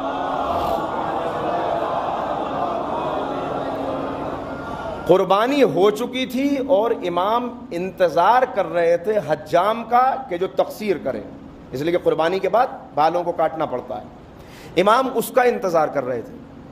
اس وقت راوی بیان کرتا ہے کہ ایک بوڑھا امام کی خدمت میں آیا اور قریب آ کے اس نے چاہا کہ امام کے ہاتھ کا بوسہ لے. امام نے اپنے ہاتھ کو کھینچ لیا اور اسے بوسہ نہ لینے دیا. پھر امام نے اس سے سوال کیا کہ تو کون ہے, کہاں سے آیا؟ اس نے کہا کہ اے آقا, میں کوفے کا رہنے والا ہوں, میرا نام ابو الحکم ابن مختار ابن ابو عبیدہ ثقفی ہے, میں مختار کا بیٹا ابو الحکم ہوں. راوی کہتا ہے کہ جس معصوم نے اپنے ہاتھ کا بوسہ نہیں لینے دیا تھا, جیسے ہی انہیں پتا چلا کہ یہ مختار کا بیٹا ہے, امام اپنی مسند سے کھڑے ہوئے, اسے اپنے گلے سے لگایا, اور روایت کے الفاظ ہیں, کتاب کا جملہ ہے کہ اتنا اپنے سے قریب کیا, اتنا اپنے سینے سے بھینچا کہ ایسا لگا کہ امام اپنے سینے میں اسے سما لینا چاہتے ہیں. اور اس کے بعد اس کا بازو پکڑے پکڑے امام نے اسے بٹھایا, اور اتنا قریب بٹھایا کہ اس کا زانو امام کے زانو سے مس ہو رہا تھا. امام کی خوشی ان کے چہرے سے ظاہر تھی. جب اس نے امام کو اتنا مہربان پایا تو امام سے سوال کیا کہ مولا, میرے باپ کے بارے میں آپ کا خیال کیا ہے؟ اب ذرا اندازہ کیجئے کہ دشمنوں نے کیسی سازشیں کی تھیں کہ بیٹے کو خود باپ کے بارے میں معلوم نہیں. مولا, میرے باپ کے بارے میں آپ کا خیال کیا ہے؟ اس لیے کہ لوگ کہتے ہیں کہ میرا باپ جھوٹا تھا, دروغ گو تھا, اس نے حکومت حاصل کرنے کے لیے نعرہ انقلاب بلند کیا تھا. مولا, آپ کا فرمایا ہوا حرف آخر ہے, آپ بتائیے کہ آپ کا خیال کیا ہے؟ راوی کہتا ہے کہ یہ جملے سننے تھے کہ رحمت کے رخ پہ جلال آ گیا, امام کی پیشانی پر شکن پڑ گئی, اور امام نے کہا غلط کہتے ہیں وہ لوگ جو تیرے باپ کے بارے میں ایسے جملے کہتے ہیں, اس لیے کہ تیرا باپ وہ ہے کہ جس نے ہم آل محمد پر احسان کیا ہے, جس نے ہم آل محمد پہ احسان کیا. اور اس کے بعد امام نے کہنا شروع کیا کہ 5 سالوں تک ہمارے گھر کے چولہوں سے دھواں نہیں اٹھا تھا, ہماری عورتوں نے اپنے سروں میں تیل نہیں لگایا تھا, ہمارے بیماروں کا علاج کرانے کے لیے وسائل نہ تھے, ہماری جوان لڑکیاں موجود تھیں, ان کے شادی کرنے کا حوصلہ اور وسائل نہ تھے. یہ سارے کام اس رقم سے انجام پائے جو خمس کی رقم تیرے باپ نے کوفے سے روانہ کی. اور اس کے بعد گفتگو آگے بڑھی, یہاں رکے نہیں امام نے حوالہ دے دیا مگر اب آگے بڑھے. کیا کہا مجھ سے میرے والد نے فرمایا. دیکھیے امام خود بیان کر رہے ہیں, اپنی طرف سے بھی بیان کر سکتے تھے, لیکن امام چاہتے ہیں کہ 2 معصومین کے حوالے آ جائیں, لہذا کیا کہا, مجھ سے میرے والد نے فرمایا. میں نے کہا تھا نا چوتھے امام کا سنا رہا ہوں, لیکن 5ویں امام سے آیا ہوں اب میں چوتھے کی طرف. کیا کہا کہ مجھ سے میرے بابا نے یہ فرمایا, تمہارے چوتھے امام نے یہ فرمایا کہ میری والدہ کے مہر کی رقم اس پیسے سے ادا کی گئی کہ جو تیرے والد نے میرے بابا کی خدمت میں بھیجا تھا. بعض روایتیں کہتی ہیں کہ امام نے تحفے قبول نہیں کیے, امام نے جھوٹا کہا, امام نے قاصد کو نکال دیا, لیکن یہاں معصوم فرما رہے ہیں کہ اس رقم سے میری والدہ کا مہر ادا ہوا. دیکھیں امام خود بھی کربلا میں موجود تھے, 5ویں امام خود بھی کوفہ و شام میں موجود تھے, یہ روایت اپنی طرف سے بھی سنا سکتے تھے, لیکن کہا میری والدہ. اچھا حقیقی والدہ نہیں, اس لیے کہ امام تو خود کربلا میں موجود ہیں. کون سی والدہ, یہ کس کی رقم کی بات ہو رہی ہے, کس کی بات ہو رہی ہے؟ اس کے لیے اب پلٹ کے آئیے. آپ نے چوتھے امام کے شاگرد کا نام سنا ہے, حضرت ابو حمزہ صومالی, کہ جن کی مشہور دعا ہے. کیا دعا ہے واقعاً کہ جو ابو حمزہ کو امام نے تعلیم فرمائی ہے. ابو حمزہ بیان فرماتے ہیں کہ میں ایک دن خدمت امام میں پہنچا. واقعہ کربلا کے بعد جس امام کو مسکراتے ہوئے نہ دیکھا تھا, میں نے اس کے لبوں پہ ہلکا سا تبسم دیکھا. مجھے خوشی ہوئی کہ میرا امام آج غم کی وہ کیفیت شاید نہیں ہے.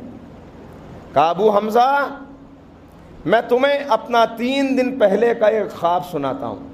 مولا بسم اللہ. میں نے خواب میں یہ دیکھا کہ میں جنت کے ایک باغ میں کھڑا ہوا ہوں. ایک انتہائی پاکیزہ حور کو میرے پاس لایا گیا ہے اور مجھ کو ہاتف غیبی یہ پیغام دے رہا ہے, یہ آواز آ رہی ہے کہ اس کو اپنے نکاح میں قبول فرمائیے. یہ انتہائی پاک دامن اور پاک باز ہے, اسے قبول فرمائیے.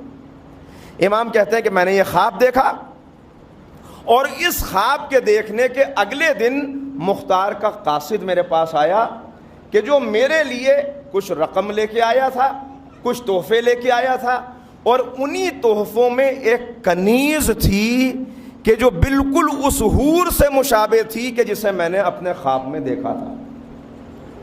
انتہائی پاک دامن و پاک باز کہ جسے خاص میرے لیے مختار نے بھیجا تھا. روایت ختم, رک گئی یہاں پہ روایت. ابو حمزہ کہتے ہیں میں نے امام کی بات سنی, میں چلا گیا. اگلے سال پھر میں امام کی خدمت میں حاضر ہوا. توجہ سے سنیے گا. کہ اگلے سال جب میں خدمت امام میں پہنچا تو امام کی گود میں ایک چاند سا بچہ بیٹھا ہوا تھا, انتہائی خوبصورت. میں امام کے پاس حاضر ہوا اور میں نے پوچھا کہ اے مولا, ہاں اس سے پہلے کہ میں کچھ پوچھتا, امام نے کہا کہ وہ میں نے تمہیں خواب نہیں سنایا تھا پچھلے سال یا 2 سال پہلے؟ اس میں ذرا سا نہیں, پچھلے ہی سال کی بات, 1 سال کے بعد, صحیح 1 سال کے بعد. کہا میں نے تمہیں خواب نہیں سنایا تھا؟ کہا جی مولا. کہا وہ جو کنیز مختار نے میری خدمت میں بھیجی تھی, اللہ نے اس کنیز کے ذریعے سے مجھے یہ بیٹا عطا کیا ہے. اس بیٹے کا نام زید ہے جو بعد میں زید شہید کہلائے, جن کی اولاد سادات میں زیدی سادات کہلاتی ہے. کیا بیان فرمایا امام نے؟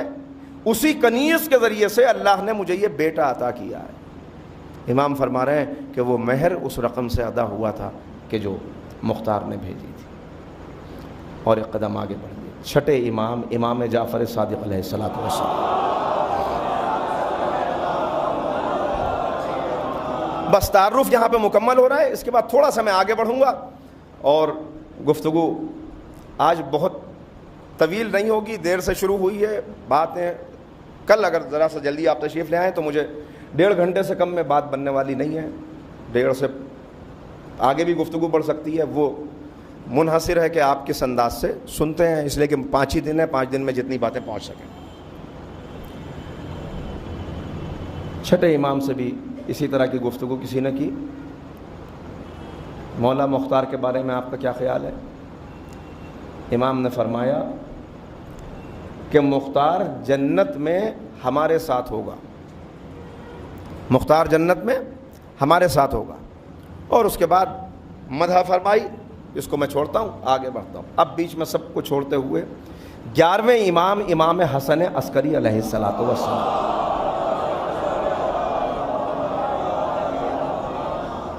امام کی طرف جو تفسیر منسوب ہے اس کا حوالہ دیتے ہوئے علماء لکھتے ہیں کہ اس میں ایک آیت کے ضمن میں امام نے ارشاد فرمایا کہ یہ آیت جو ظالموں سے انتقام کے بارے میں ہے, اس آیت کا ایک مصداق مختار ابن ابو عبیدہ ثقفی ہے کہ جس نے ہمارے جد کا انتقام لیا ہے. 11ویں امام تک آ گیا میں بیان کرتے ہوئے. اور اب یہاں سے ذرا سا آگے بڑھیں. یہ تھا ائمہ کا تذکرہ. اس کے علاوہ علماء میں علامہ امینی ہیں, آیت اللہ خوئی ہیں, علامہ ممقانی ہیں. بہت طویل فہرست ہے, ضرورت نہیں سمجھتا کہ معصومین کے حوالوں کے بعد ان کے حوالے دیے جائیں. لیکن ایک طویل فہرست علماء کی ہے کہ جنہوں نے بڑی تحقیق کر کے نتیجہ یہ نکالا ہے کہ جناب مختار نے جو کارنامہ انجام دیا وہ ممکن ہی نہیں ہے جب تک تائید غیبی نہ ہو, جب تک توفیق الہی نہ ہو, جب تک معصومین کی دعا نہ ہو. کیسے مختار نے یہ کر لیا, اسے جاننے کے لیے آپ کو چلنا پڑے گا کوفہ. عموماً اگر میرے پاس ایک اشرا مختارنامہ پڑھنے کے لیے ہوتا ہے تو میں یہاں پہ گفتگو کر کے کوفے کی گفتگو اگلے دن سے شروع کرتا ہوں، لیکن یہاں وقت بہت ہی کم ہے، لہٰذا بہت ہی مختصر آج اتنا تعارف کرا دیتا ہوں کہ کل سے کوفے کے انقلابات کا ہم جائزہ لے سکیں۔ متوجہ ہے؟ گھبرائے تو نہیں ہے؟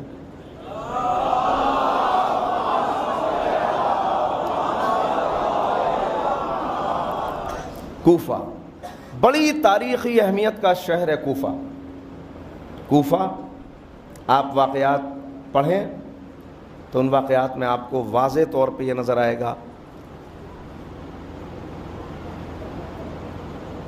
میں نے بیان بھی کیا ہے اس سے پہلے، چھوڑتا ہوا چیزوں کو سوچ رہا ہوں کہاں سے چھوڑوں اور کہاں سے بیان کروں۔ کوفہ اتنی اہمیت کا شہر کہ اب اس زمین کے اوپر جو عدل و انصاف کی حکومت قائم ہوگی، یملأ الارض قسطا وعدلا کما ملئت ظلما وجورا، وہ آنے والا وہ ہوگا جو ظلم و جور سے بھری ہوئی دنیا کو عدل و انصاف سے بھر دے گا۔ مولائے کائنات کا دارالخلافہ بھی کوفہ تھا، حضرت حجت کا دارالخلافہ بھی کوفہ ہوگا۔ بڑی تاریخی سرزمین ہے، لیکن پیغمبر کے زمانے میں اگر آپ کوفہ تلاش کریں تو آپ کو کوفے نام کا کوئی شہر نظر نہیں آئے گا۔ کوفہ دنیا کے نقشے پہ آیا 17 ہجری میں، 11 ہجری میں پیغمبر اس دنیا سے گئے۔ پیغمبر کے وصال کے 6 سال کے بعد کوفے کی بنیاد رکھی گئی۔ کیسے رکھی گئی؟ بڑی طویل تاریخ ہے، میں بہت مختصر کر کے سناؤں گا، صرف اتنا کہ جتنا بہت ضروری ہے اس پورے انقلاب کو بیان کرنے کے لیے۔ اور میں نے عرض کر دیا کہ آج کی گفتگو تو صرف تمہید ہے۔ کتنا؟ 17 ہجری۔ 17 ہجری میں کوفہ باقاعدہ ایک شہر بنا، ورنہ ایک بنجر زمین تھی، فرات کا کنارہ، قافلے آتے تھے اور جاتے تھے۔ جب دوسرے ملکوں کے اوپر حملہ کیا گیا، روم فتح ہوا، ایران فتح ہوا، تو اب اس کے بعد مسئلہ یہ تھا کہ مرکز مدینہ روم فتح تو ہو چکا ہے، ایران فتح تو کیا جا چکا ہے، لیکن اگر وہاں پہ کوئی انقلاب بپا ہوتا ہے اور مدینے سے فوجیں بھیجی جائیں تو فوجوں کے وہاں پہنچنے تک باغی بہت بڑا نقصان کر دیں گے اسلامی مملکت کا۔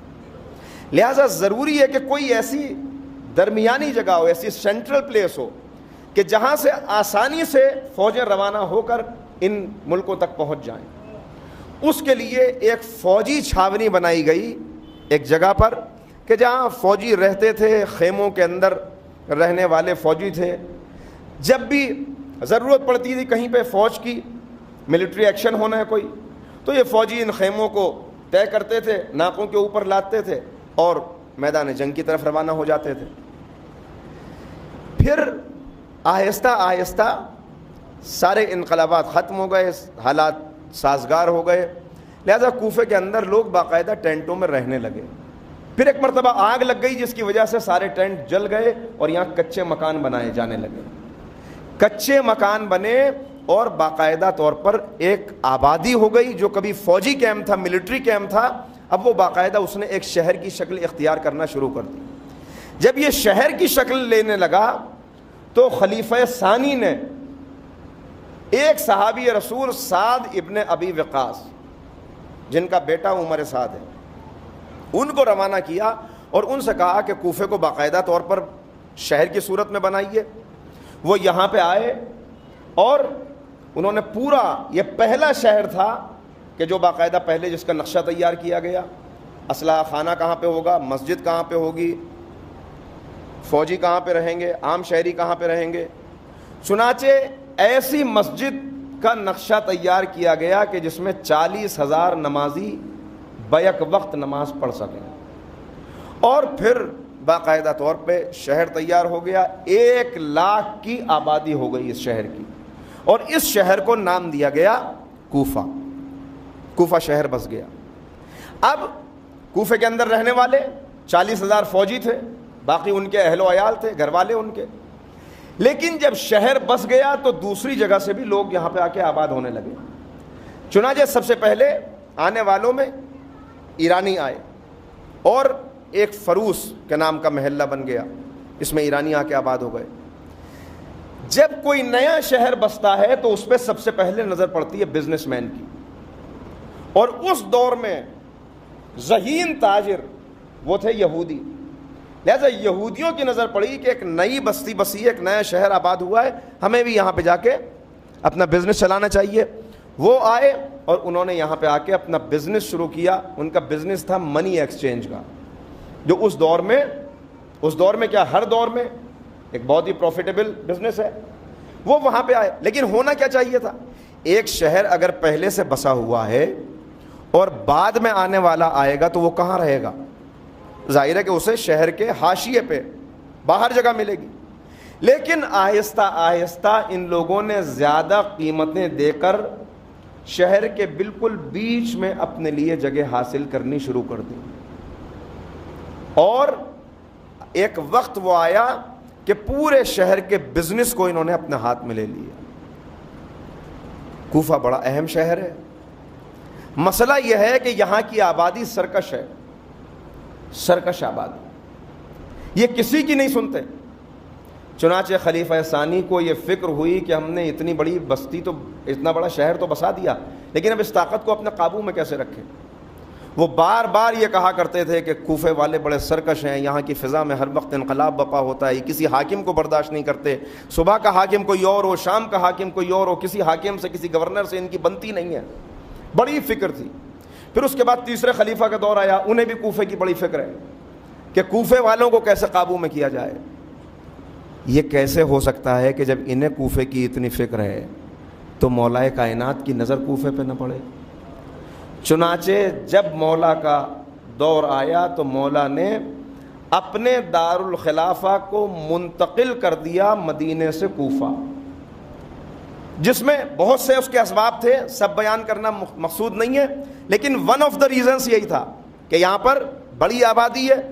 مالک اشتر سے کہتے ہیں کہ اے مالک اشتر، جملہ موجود ہے مولا کا، یہ کوفے والے سرکش گھوڑے کی طرح ہیں، لیکن ان کے منہ میں لگام ابو طالب کا بیٹا ڈالے گا۔ صلوات پڑھیں محمد علیہ۔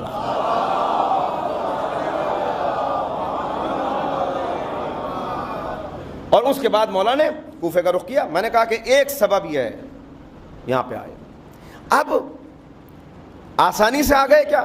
نہیں، آسانی سے نہیں آ سکے، لشکر چاہیے جمل کے لیے، جمل صفین جنگیں ہیں ساری، ہر جگہ مولا نے اپنے نمائندوں کو بھیجا، لیکن جب یہاں کوفے میں اپنے نمائندے کو بھیجا، اب غور سے سنیے گا، تو اس وقت کوفے کا گورنر اور حاکم تھا ابو موسیٰ اشعری۔ یہ ابو موسیٰ اشعری کون ہے؟ دیکھیے، معاشرے کے اندر کچھ تقدس مآب ہوتے ہیں۔ نہج البلاغہ کا خطبہ نمبر 32 یا 33، اس میں مولا پورے معاشرے کا بیان کر رہے ہیں۔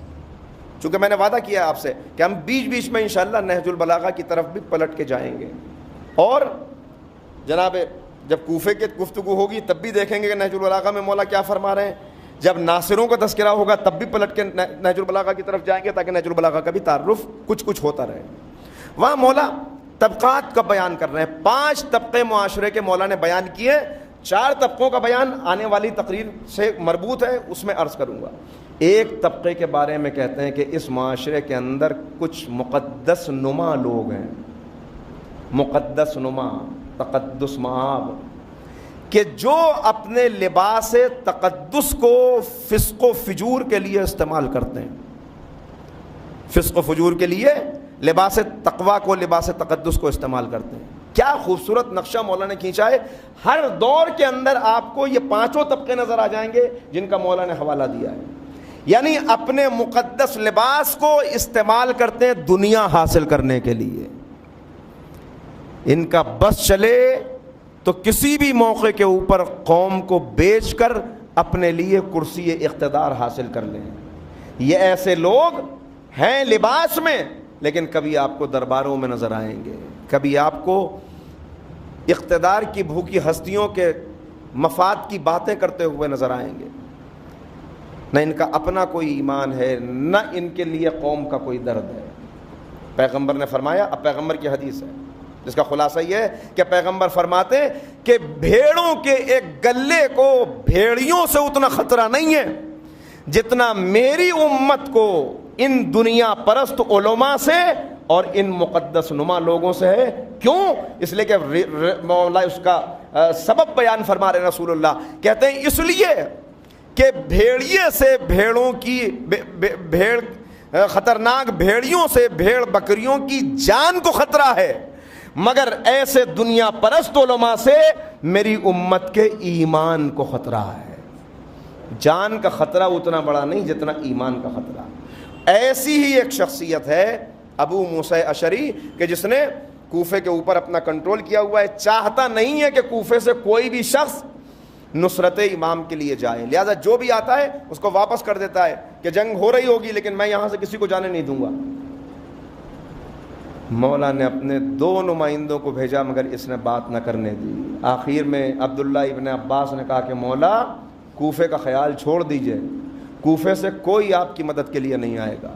امام مسکرائے اور مسکرا کے کہا کہ اے ابن عباس، اب میں اسے بھیجوں گا کہ جس کے سینے میں میرا دل ہے، اور کہا اے میرے لال حسن، اب تم جاؤ اور تم جا کے خطبہ دو، تم جا کے اہل کوفہ کو جہاد کے لیے آمادہ کرو۔ جب امام حسن چلے تو آواز دی مالک اشتر، حسن کے پیچھے پیچھے تم بھی جاؤ، اس لیے کہ وہاں ایک صاحب علم کی ضرورت ہے جو گفتگو کر سکے، ایک صاحب شمشیر کی ضرورت ہے جو اس کی حفاظت کر سکے، لہذا اپنے دست راست مالک اشتر کو بھیجا۔ مولا پہنچے، امام حسن تشریف لے گئے۔ جب امام حسن پہنچے تو ابو موسیٰ اشعری ممبر پہ چڑھ کے بیٹھ گیا اور اس نے کہا میں آپ کو ممبر پہ آنے نہیں دوں گا، میں آپ کو بات نہیں کرنے دوں گا، خطبہ نہیں پڑھنے دوں گا۔ کچھ دیر تک یہ چاہا گیا کہ اس سے مصالحت کی جائے، بات چیت کی جائے، مگر جب بات نہیں بنی تو مالک اشتر آگے بڑھے اور گریبان پکڑ کے اسے ممبر سے اٹھایا، زمین پہ پٹخا اور کہا مولا آپ تشریف لے جائیے اور آپ خطبہ دیجیے۔ اور اس کے بعد امام حسن علیہ السلام ممبر پہ تشریف لائے اور امام نے جو خطبہ دیا ہے تو پھر آئیے نہج البلاغہ کی طرف۔ نہج البلاغہ کے خطبہ نمبر 233 میں مولا ارشاد فرماتے ہیں کہ ہم اہل بیت اپنی شان بیان فرما رہے ہیں، ہم کلام پر حاکم ہیں، کلام کی جڑیں بھی ہم سے ہیں، کلام کی رگیں بھی ہم سے ہیں، اور کلام کی شاخیں بھی ہمارے ہی گھروں میں ہیں، ہم کلام پہ حاکم ہیں۔ لہٰذا اب جو امام حسن نے آ کے خطبہ دیا تو اس خطبے کا اثر یہ تھا کہ 10,000 تلواریں نیام سے باہر تھیں اور لبیک کی صدائیں بلند تھیں، اے آقا ہم حاضر ہیں۔ ایک خطبے کا اثر تھا کہ 10,000 سپاہی نکل کے مولا کائنات کی خدمت میں پہنچ گئے۔ صلوات پڑھیں محمد و آل۔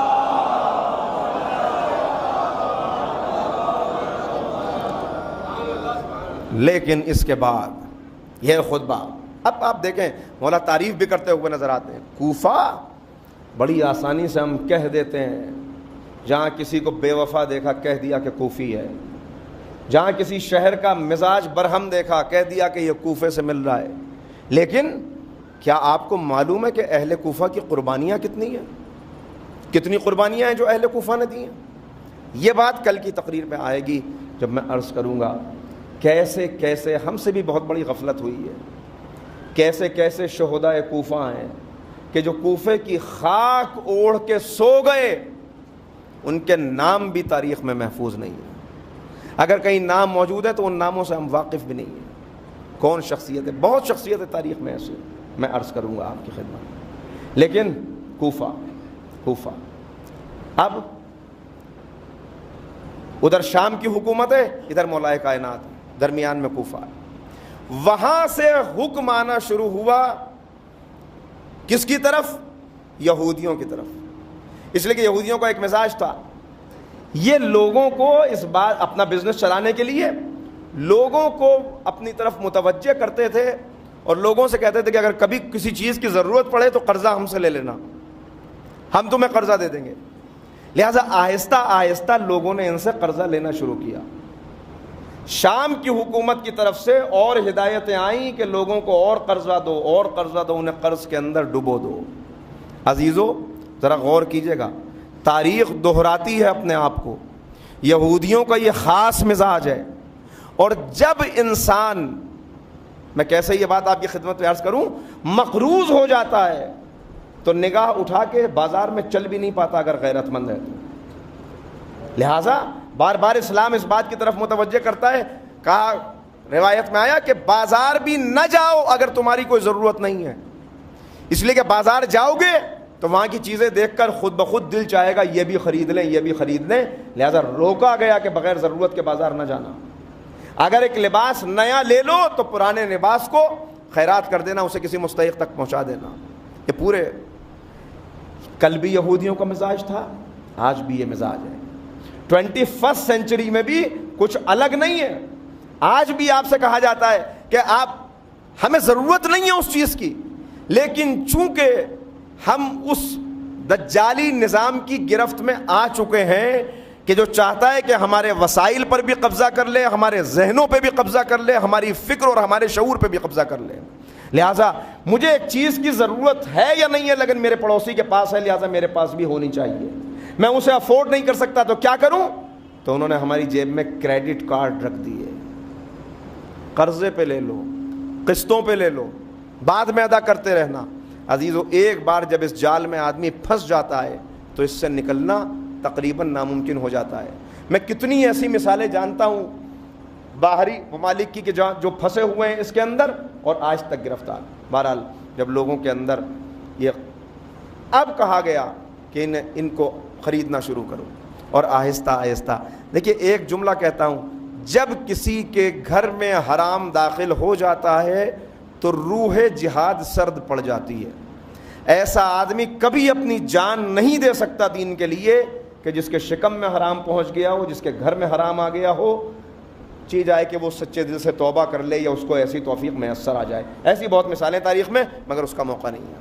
بہرحال اب جب یہ ہوا تو اب مولا کو وہ خطبے کہنے پڑے جو مولا نے کہے ہیں، ہے فوس پر جس کے چاہنے والے تم جیسے ہیں۔ میں تم سے کہتا ہوں نکلو تو تم نکلتے نہیں ہو۔ اور عجیب جملہ کہا، کیا تشبیہ استعمال کی ہے، علی ہی یہ جملہ کہہ سکتے ہیں کہ تمہاری مثال اس بوسیدہ لباس کے جیسی ہے کہ جسے ایک طرف سے سیا جائے تو دوسری طرف سے پھٹ جاتا ہے۔ میں تمہیں آمادہ کرتا ہوں، تم کھڑے نہیں ہوتے، تم نکلتے نہیں، تمہیں کیا ہو گیا ہے؟ اٹھو، بیدار ہو۔ مگر کوفے والے کہہ رہے ہیں کہ یا علی اب ہمارے بس کی بات نہیں ہے، بس میں نے بھی گفتگو کو روک دیا یہاں پر، کل یہاں سے بات آگے بڑھے گی، یا علی ہمارے بس کی بات نہیں۔ یہ کب کہہ رہے ہیں کوفے والے؟ نہج البلاغہ میں کئی خطبے ہیں جو کوفے والوں کو خطاب کر کے، لیکن کب کہہ رہے ہیں یہ کوفے والے؟ کب کہہ رہے ہیں؟ جب جنگ کے بادل چھائے ہوئے ہیں، جمل گزر چکی، صفین گزر چکی، جمل میں بھی قربانیاں دی کوفے والوں نے، صفین میں بھی قربانیاں دی۔ اب جب کہہ رہے ہیں نہروان کے لیے نکلو تو کوفے والے کہہ رہے ہیں اب ہمارے بس کی بات نہیں ہے۔ حالات یہ تھے کہ جنگ کرتے کرتے ان کی کھیتیاں تباہ ہو گئی تھیں، باغ سوکھ گئے تھے، کنوؤں کا پانی خشک ہو گیا تھا، مویشی مر گئے تھے، اور تقریباً ہر گھر نے ایک نہ ایک شہید پیش کر دیا تھا۔ اب اتنی قربانی دینے کے بعد کہ جب باغ سوکھ گئے، کھیتیاں اجڑ گئیں، ایک نہ ایک شہید پیش کر دیا، مویشی مر گئے، اب اگر وہ کہہ رہے ہیں کہ مولا بس بہت ہو گیا، اب ہم سے جنگ نہیں ہوتی، ہم نے کئی جنگیں کر لیں، اب ہم کھڑے، تو کسی حد تک ان کا یہ تھک جانا، ان کا یہ سست ہو جانا، اس کو جسٹیفائی کیا جا سکتا ہے کہ بھائی بڑا ساتھ دیا تھا لہذا اب تھک گئے تھے۔ مگر مولا کیا کہہ رہے ہیں؟ تمہاری مثال بوسیدہ لباس جیسی ہے، اگر میرا بس چلے تو تمہارا ایک دے کر، تمہارے 10 دے کر دشمن کا ایک لے لوں۔ تم ہو کس لائق؟ اتنا سخت جملہ کہ تمہارے 10 دے کر، جیسے درہم و دینار کو بدل لیا جاتا ہے، تمہیں بدل لوں، تمہارے 10 دے کر دشمن کا ایک لے لوں۔ یہ کیوں کہہ رہے ہیں مولا؟ سبب اس کا خود بیان کیا آگے بڑھ کے، اس لیے کہ وہ جانتے ہیں کہ ان کا قائد باطل پر ہے، پھر بھی وہ اس کی آواز پر لبیک کہتے ہیں۔ تم جانتے ہو کہ میں امام برحق ہوں، پھر بھی میری آواز پر لبیک نہیں کہتے؟ کیا ہو گیا ہے تمہیں؟ عزیزو بس میں نے گفتگو کو روک دیا یہاں پر. کوفے والوں نے اتنی قربانیاں دے دی تھیں, اب قربانی کے لیے آمادہ نہیں تھے, تو مولا کہہ رہے ہیں میری نظر میں کوئی تمہاری قدر و قیمت نہیں ہے, تمہارے 10 دے کر دشمن کا 1 لے لوں. اب میں دست ادب جوڑ کے کہتا ہوں, ہم اپنا اپنا محاسبہ کریں, اپنے آپ سے سوال کریں. یہ سوال میں نے کئی مرتبہ یہاں سے کیا, آج پھر کرتا ہوں کہ اگر آج ابھی اسی وقت اسی مجلس کے بعد امام تشریف لے آئیں اور کہیں کہ تم بہت دعا کرتے ہو کہ مولا ہم آپ کے ناصر بن جائیں, آپ کے مددگار بن جائیں, اور مولا کہیں کہ چلو ابھی مجھے تمہاری نصرت کی ضرورت ہے, تمہاری مدد کی ضرورت ہے. ہماری کھیتیاں تو خشک نہیں ہوئی, ہم نے قربانی تو نہیں دی, ہمارے باغ تو سوکھے نہیں, ہمارے مویشی تو مرے نہیں, ہمارے وسائل تو موجود ہیں, لیکن ہم اپنے آپ سے سوال کریں کتنے ہم میں ایسے ہیں کہ ابھی اگر امام تشریف لے آئیں اور کہیں کہ چلو تو نصرت کے لیے آمادہ ہو جائیں گے, نکل پڑیں گے. مولا میں آپ کے ساتھ چلتا تو صحیح, مگر کیا کروں, کل چھٹی نہیں ہے, نوکری چلی جائے گی, بزنس ختم ہو جائے گا, گھر والوں کو کیا جواب دوں گا؟ عزیزو جو بھی بات میں کہہ رہا ہوں تلخ بات ہے لیکن حقیقت ہے. کیوں؟ اس لیے کہ روایات ہمیں یہ بتاتی ہیں کہ جب امام کے آنے کا اعلان ہوگا کہ امام نے ظہور کیا تو پوری دنیا کے لوگ 3 حصوں کے اندر تقسیم ہو جائیں گے. ایک تو دشمن ہوں گے, ان کا تو تذکرہ ہی کیا کرنا, 2 گروہ اور ہوں گے چاہنے والے. ان میں ایک وہ ہوں گے کہ جو یہ کہیں گے کہ مولا کی طرف سے آواز آ گئی ہے, اعلان ہو گیا ہے, اب مجھے اپنے مولا کی نصرت کے لیے جانا ہے, مجھے مولا کی مدد کرنی ہے, میں جلدی جلدی اپنے سارے کاموں کو نمٹا لوں تاکہ مولا تک پہنچ سکوں, مجھے جلدی کرنی چاہیے. ذرا گھر جا کے بتا دوں کہ پراپرٹی کے پیپرز کہاں ہیں, ذرا لوگوں سے بتا دوں, گھر والوں سے, کہ میں اب امام کی نصرت کے لیے جا رہا ہوں, پتہ نہیں واپس آؤں گا یا نہیں. وہ اپنے کاموں کو نمٹاتا رہے گا یہاں تک سے صبح سے شام ہو جائے گی, اور شام میں ابلیس کی طرف سے اعلان ہوگا, اور پھر وہ کہے گا وہ اعلان صحیح تھا یا یہ اعلان صحیح ہے. وہ جو جانا چاہتا ہے, تمنا ہے اس کی مدد کرنے کی, لیکن صبح سے شام ہو جائے گی, اور روایات بتاتی ہیں وہ کبھی امام کی خدمت میں نہیں پہنچ سکے گا, وہ کبھی نہیں پہنچ سکے گا. تو ایک گروہ تو وہ ہے جو مخالف ہے, جسے جانا ہی نہیں ہے, ایک وہ ہے جو جانا چاہتا ہے مگر انتظار کر رہا ہے بھی ذرا کام پہلے اور نمٹ جائیں تو آخر میں ذرا امام کی مدد کے لیے جانا ہے, فرصت سے جاؤں. یہ کبھی نہیں پہنچے گا. پہنچے گا کون؟ کہ جس کے کان میں جب آواز آئے گی تو اگر بیٹھا ہوگا تو کھڑا ہو جائے گا, اگر لیٹا ہوگا تو بیٹھ جائے گا, اور لبیک کہتا ہوا اپنے گھر سے نکل پڑے گا. تو لکھا ہے پہلا قدم اپنے گھر کے باہر ہوگا, دوسرے قدم میں امام کی خدمت میں پہنچا ہوا ہوگا. صلوات پڑھے محمد و آل محمد.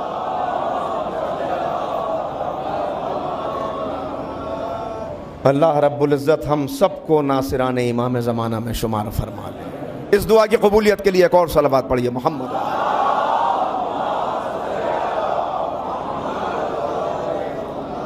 تو آسان مرحلے نہیں ہیں. آج صرف تمہیدی گفتگو تھی, میں نے آپ کی خدمت میں عرض کیا. میں جانتا ہوں کہ جو گفتگو میں نے کی ہے یہ دوسرے انداز سے بھی ہو سکتی تھی, اس میں بہت سے ایسے موقع آئے, حالانکہ مجھے آپ کے اب اتنا زمانہ ہو گیا پڑھتے ہوئے کہ ہر ایک کے چہرے سے میں یہ اندازہ کر رہا ہوں کہ کس نے کتنی توجہ سے گفتگو کو سنا ہے. لہٰذا یہ مجھے بالکل احساس نہیں ہے کہ یہ گفتگو خشک ہونے کے باوجود بھی بیکار چلی گئی, ہر جملہ الحمدللہ پہنچا ہے. لیکن اب کل سے میں آپ کی خدمت میں عرض کروں گا کوفے کے وہ کون سے کردار ہیں کہ جنہیں ہم پہچان نہیں سکتے, وہ کون سے شہید ہیں, یہی تو مقصد ہے اس گفتگو کا. وہ کون سے شہید ہیں کہ جن کے نام بھی ہمیں شاید معلوم نہ ہو. عبداللہ ابن یختر بزرگ بہتر جانتے ہیں, بچوں اور نوجوانوں سے پوچھ رہا ہوں کتنے نوجوان ہیں جنہوں نے اس شہید کا نام سنا ہے, کتنی بڑی عظمت ہے اس شہید کی. خانہ فاطمہ میں پلنے والا, امام حسین کے بچپن کا ساتھی, ان کی ماں دایا تھیں امام کی, لہذا خادمہ تھیں, گھر پہ رہا کرتی تھیں, امام کے ساتھ ساتھ بچپن سے پلے ہیں, اور ان کو امام نے اپنا قاصد بنا کے بھیجا ہے, قاصد بنا کے بھیجا. عبداللہ ابن یختر جہاں بھی آپ کو نام ملے گا, امام کا رضائی بھائی, امام حسین کا جو بھائی ہو, جو بچپن سے امام کے ساتھ رہا ہو, اس کو امام بھیجیں اور یہ کہہ کے بھیجیں کہ میں اپنے معتمد کو بھیج رہا ہوں. قاصد بنا کے بھیجا, گرفتار کر لیا ابن زیاد نے, گرفتار کر کے پوچھتا ہے کہ بتاؤ کس کے نام تم خطوط لے کے آئے تھے؟ حسین نے کس کس کے نام خط لکھے تھے؟ کہ یہ تو میں تمہیں نہیں بتا سکوں گا۔ کون ہو تم؟ عبداللہ ابن یقظہ۔ جانتے ہو کہ میں کون ہوں اور میں کیا کرتا ہوں، کیا کر سکتا ہوں؟ کہا میں جانتا ہوں۔ کہا پھر بھی میں تمہیں ایک موقع دیتا ہوں اپنی زندگی کو بچانے کا، دارالعمارہ کی بلندی پہ چلے جاؤ، لوگوں کو خطاب کرو، مجمع جمع ہے، اور ان لوگوں سے کہو حسین کی شان میں گستاخی کرو، میری مدح و ثنا کرو، تمہارے لیے راستہ مل جائے گا۔ ہاں یہ کام تو میں کر سکتا ہوں، کیا تم اس کے بعد مجھے چلے جانے دو گے؟ کہا ہاں، اس کے بعد نہ صرف یہ کہ تمہیں جانے دیا جائے گا بلکہ تمہیں سرکاری خزانے سے انعام و اکرام بھی دیا جائے گا۔ بہتر ہے، اعلان کرو، مجمع جمع کرو۔ مجمع جمع کیا گیا، عبداللہ ابن یقظہ پہنچے، بلندی کے اوپر آئے، مجمع کو خطاب کیا، کہا میں تمہاری طرف اس معاشرے کے سب سے عزت دار شخص حسین ابن علی کا قاصد بن کے آیا تھا، مجھے گرفتار کر لیا گیا ہے، اور یہ زنا زادہ یہ چاہتا ہے کہ میں فاطمہ کے لال کی شان میں گستاخی کروں۔ 2 یا 3 جملے اور کہے تھے، بلندی سے نیچے پھینک دیا گیا، ہڈیاں چور چور ہو گئی، شہید ہوئے۔ کتنے لوگ ایسے، کتنے کردار ہیں، میں عرض کروں گا آپ کی خدمت۔ واقعہ کربلا کے ایسے کتنے کردار ہیں کہ جن کا ہم نے شاید نام سنا، نام بھی نہ سنا ہو۔ انشاءاللہ کوشش یہ ہوگی کہ وہ نئے نام میں آپ کی خدمت میں پیش کر سکوں اور ان نئے کرداروں کا تعارف کرا سکوں، اس لیے کہ یہ موقع ایسی گفتگو کے بار بار نہیں آتے، آسان مرحلے نہیں ہیں، بہت بڑی خدمت ہے جو جناب مختار نے انجام دی۔ کتنی بڑی خدمت! آج جو مصائب کی روایات ہم تک پہنچی ہیں، ان روایات کا ایک سورس تو خود معصومین کے اپنے بیانات ہیں، خود کربلا کے شرکاء اور شہداء کے بارے میں ان زندہ رہنے والوں کے بیان ہیں۔ وہ مجلسیں جو جناب زینب نے خطاب کی، وہ مجلسیں جو بی بی ام کلثوم نے پڑھی، وہ مجلسیں جو خود امام زین العابدین نے پڑھی۔ موقع نہیں تھا، حالانکہ امام نے زیادہ بیان کرنے کا موقع نہیں تھا، خطبے دینے کا موقع کہاں ملا امام کو، لیکن امام نے دعاؤں کا سہارا دیا۔ ان دعاؤں کا کتنا بڑا اثر تھا مختار کے انقلاب میں، وہ بھی انشاءاللہ بات آئندہ ہے۔ لیکن قاتل تھے جو، تیسرا سورس یہ کہ قاتل تھے جو گرفتار کر کے لائے جاتے تھے۔ جب انہیں پیش کیا جاتا تھا سامنے تو مختار کہتے تھے بتاؤ تم نے کربلا میں کیا کیا ظلم کیے، مجھے بتائیے۔ کہ جب کوئی قاتل جسے معلوم ہے کہ ابھی مجھے اپنے ظلم کا انجام دیکھنا ہے، وہ اپنے ظلم کو بیان کرے گا تو چھوٹا کر کے بتائے گا یا حقیقی طور پہ اپنا ظلم بتائے گا؟ لیکن چونکہ دارالعمارہ پہ جب جناب مختار نے قبضہ لیا تھا تو وہ سارے رجسٹر جناب مختار کے پاس موجود تھے کہ جن کے اندر ان ظالموں کے ظلم لکھے ہوئے تھے، اس لیے کہ اسی کے اعتبار سے انہیں وظیفے دیے جاتے تھے۔ وظیفوں کے وہ رجسٹر جب سامنے آئے تو ایک ایک سے پوچھتے تھے بتا تو نے کیا ظلم کیا، اس کے بعد دیکھتے تھے رجسٹر میں اس کا جرم کیا لکھا ہوا ہے اور پھر اسی کے مطابق اسے سزا دیتے تھے۔ یہ تیسرا سورس ہے کہ جس سے مصائب ہم تک پہنچے، گرفتار کر کے لایا گیا لوگوں کو۔ کچھ ایسے قاتل ہیں کہ جن کو موقع نہیں مل سکا، لیکن زیادہ تر کوشش یہ ہے کہ اس سے اقبال جرم کروا لیا جائے، اس سے پوچھ لیا جائے کہ کربلا میں تو نے کیا کیا ظلم کیے۔ عزیزو ذرا انداز آ کریں کہ وہ مختار کے دربار کا کیا حال ہوتا ہوگا کہ جس میں چاہنے والے بیٹھے ہوئے ہیں اور قاتل اپنی زبان سے بیان کر رہا ہے کہ اس نے کربلا میں کیا ظلم کیے۔ عزیزو ایک روز گرفتار کر کے جب مختار کی حکومت ہو گئی تو خولی ابن اصبہی کو گرفتار کر کے لایا گیا۔ خولی کو گرفتار کر کے لایا گیا۔ جناب مختار کہتے ہیں بتا خولی تو نے کربلا میں کیا ظلم کیے؟ کہا امیر مجھے قتل کر دے مگر مجھ سے یہ سوال نہ کر، تو چاہنے والا ہے برداشت نہیں کر سکے گا۔ کہا نہیں تجھے بتانا ہوگا تو نے کربلا میں کیا ظلم کیا۔ کہا مجھے قتل کر دے، مجھے سزا دے دے مگر مجھ سے یہ سوال نہ کر۔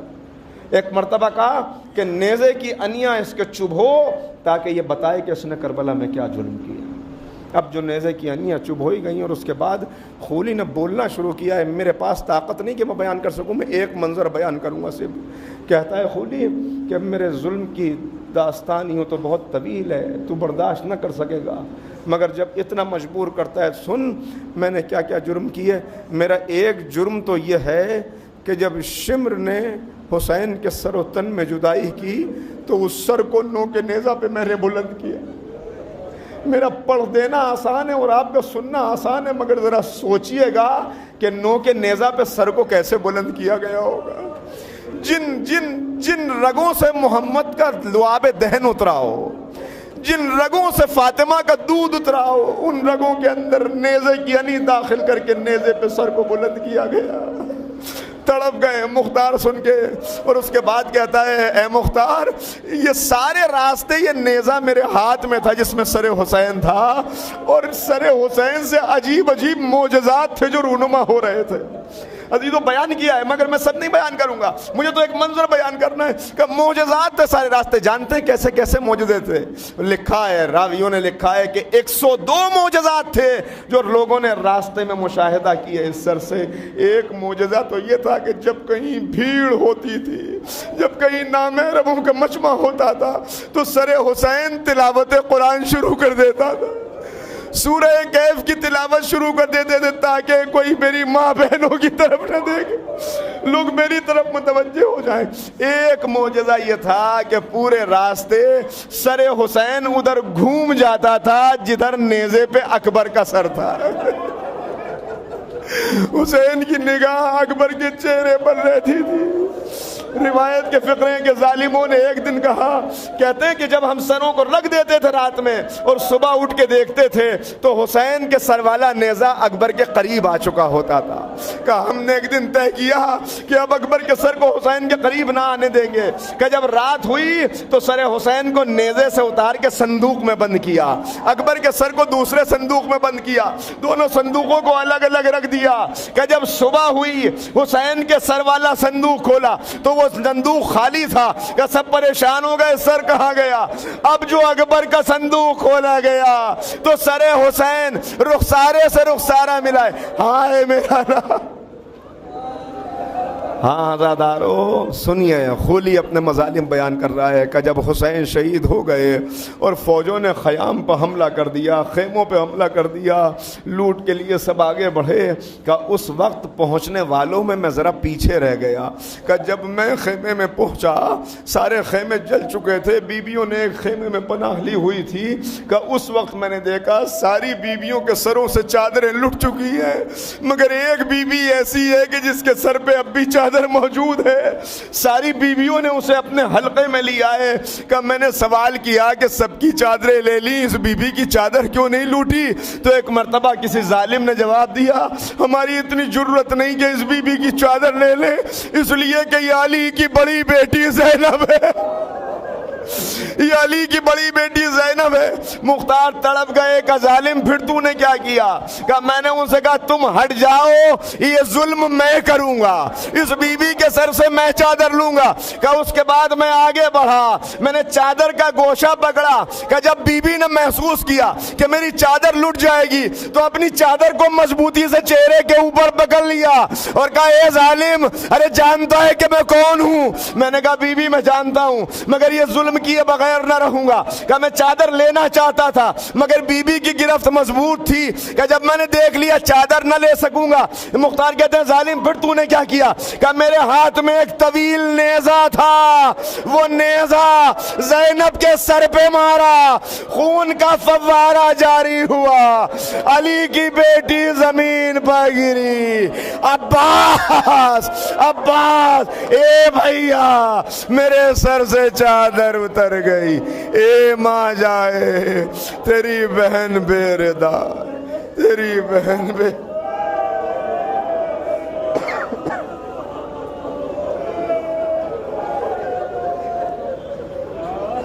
سيعلم الذين ظلموا أي منقلب ينقلبون ألا لعنة الله على قوم الظالمين.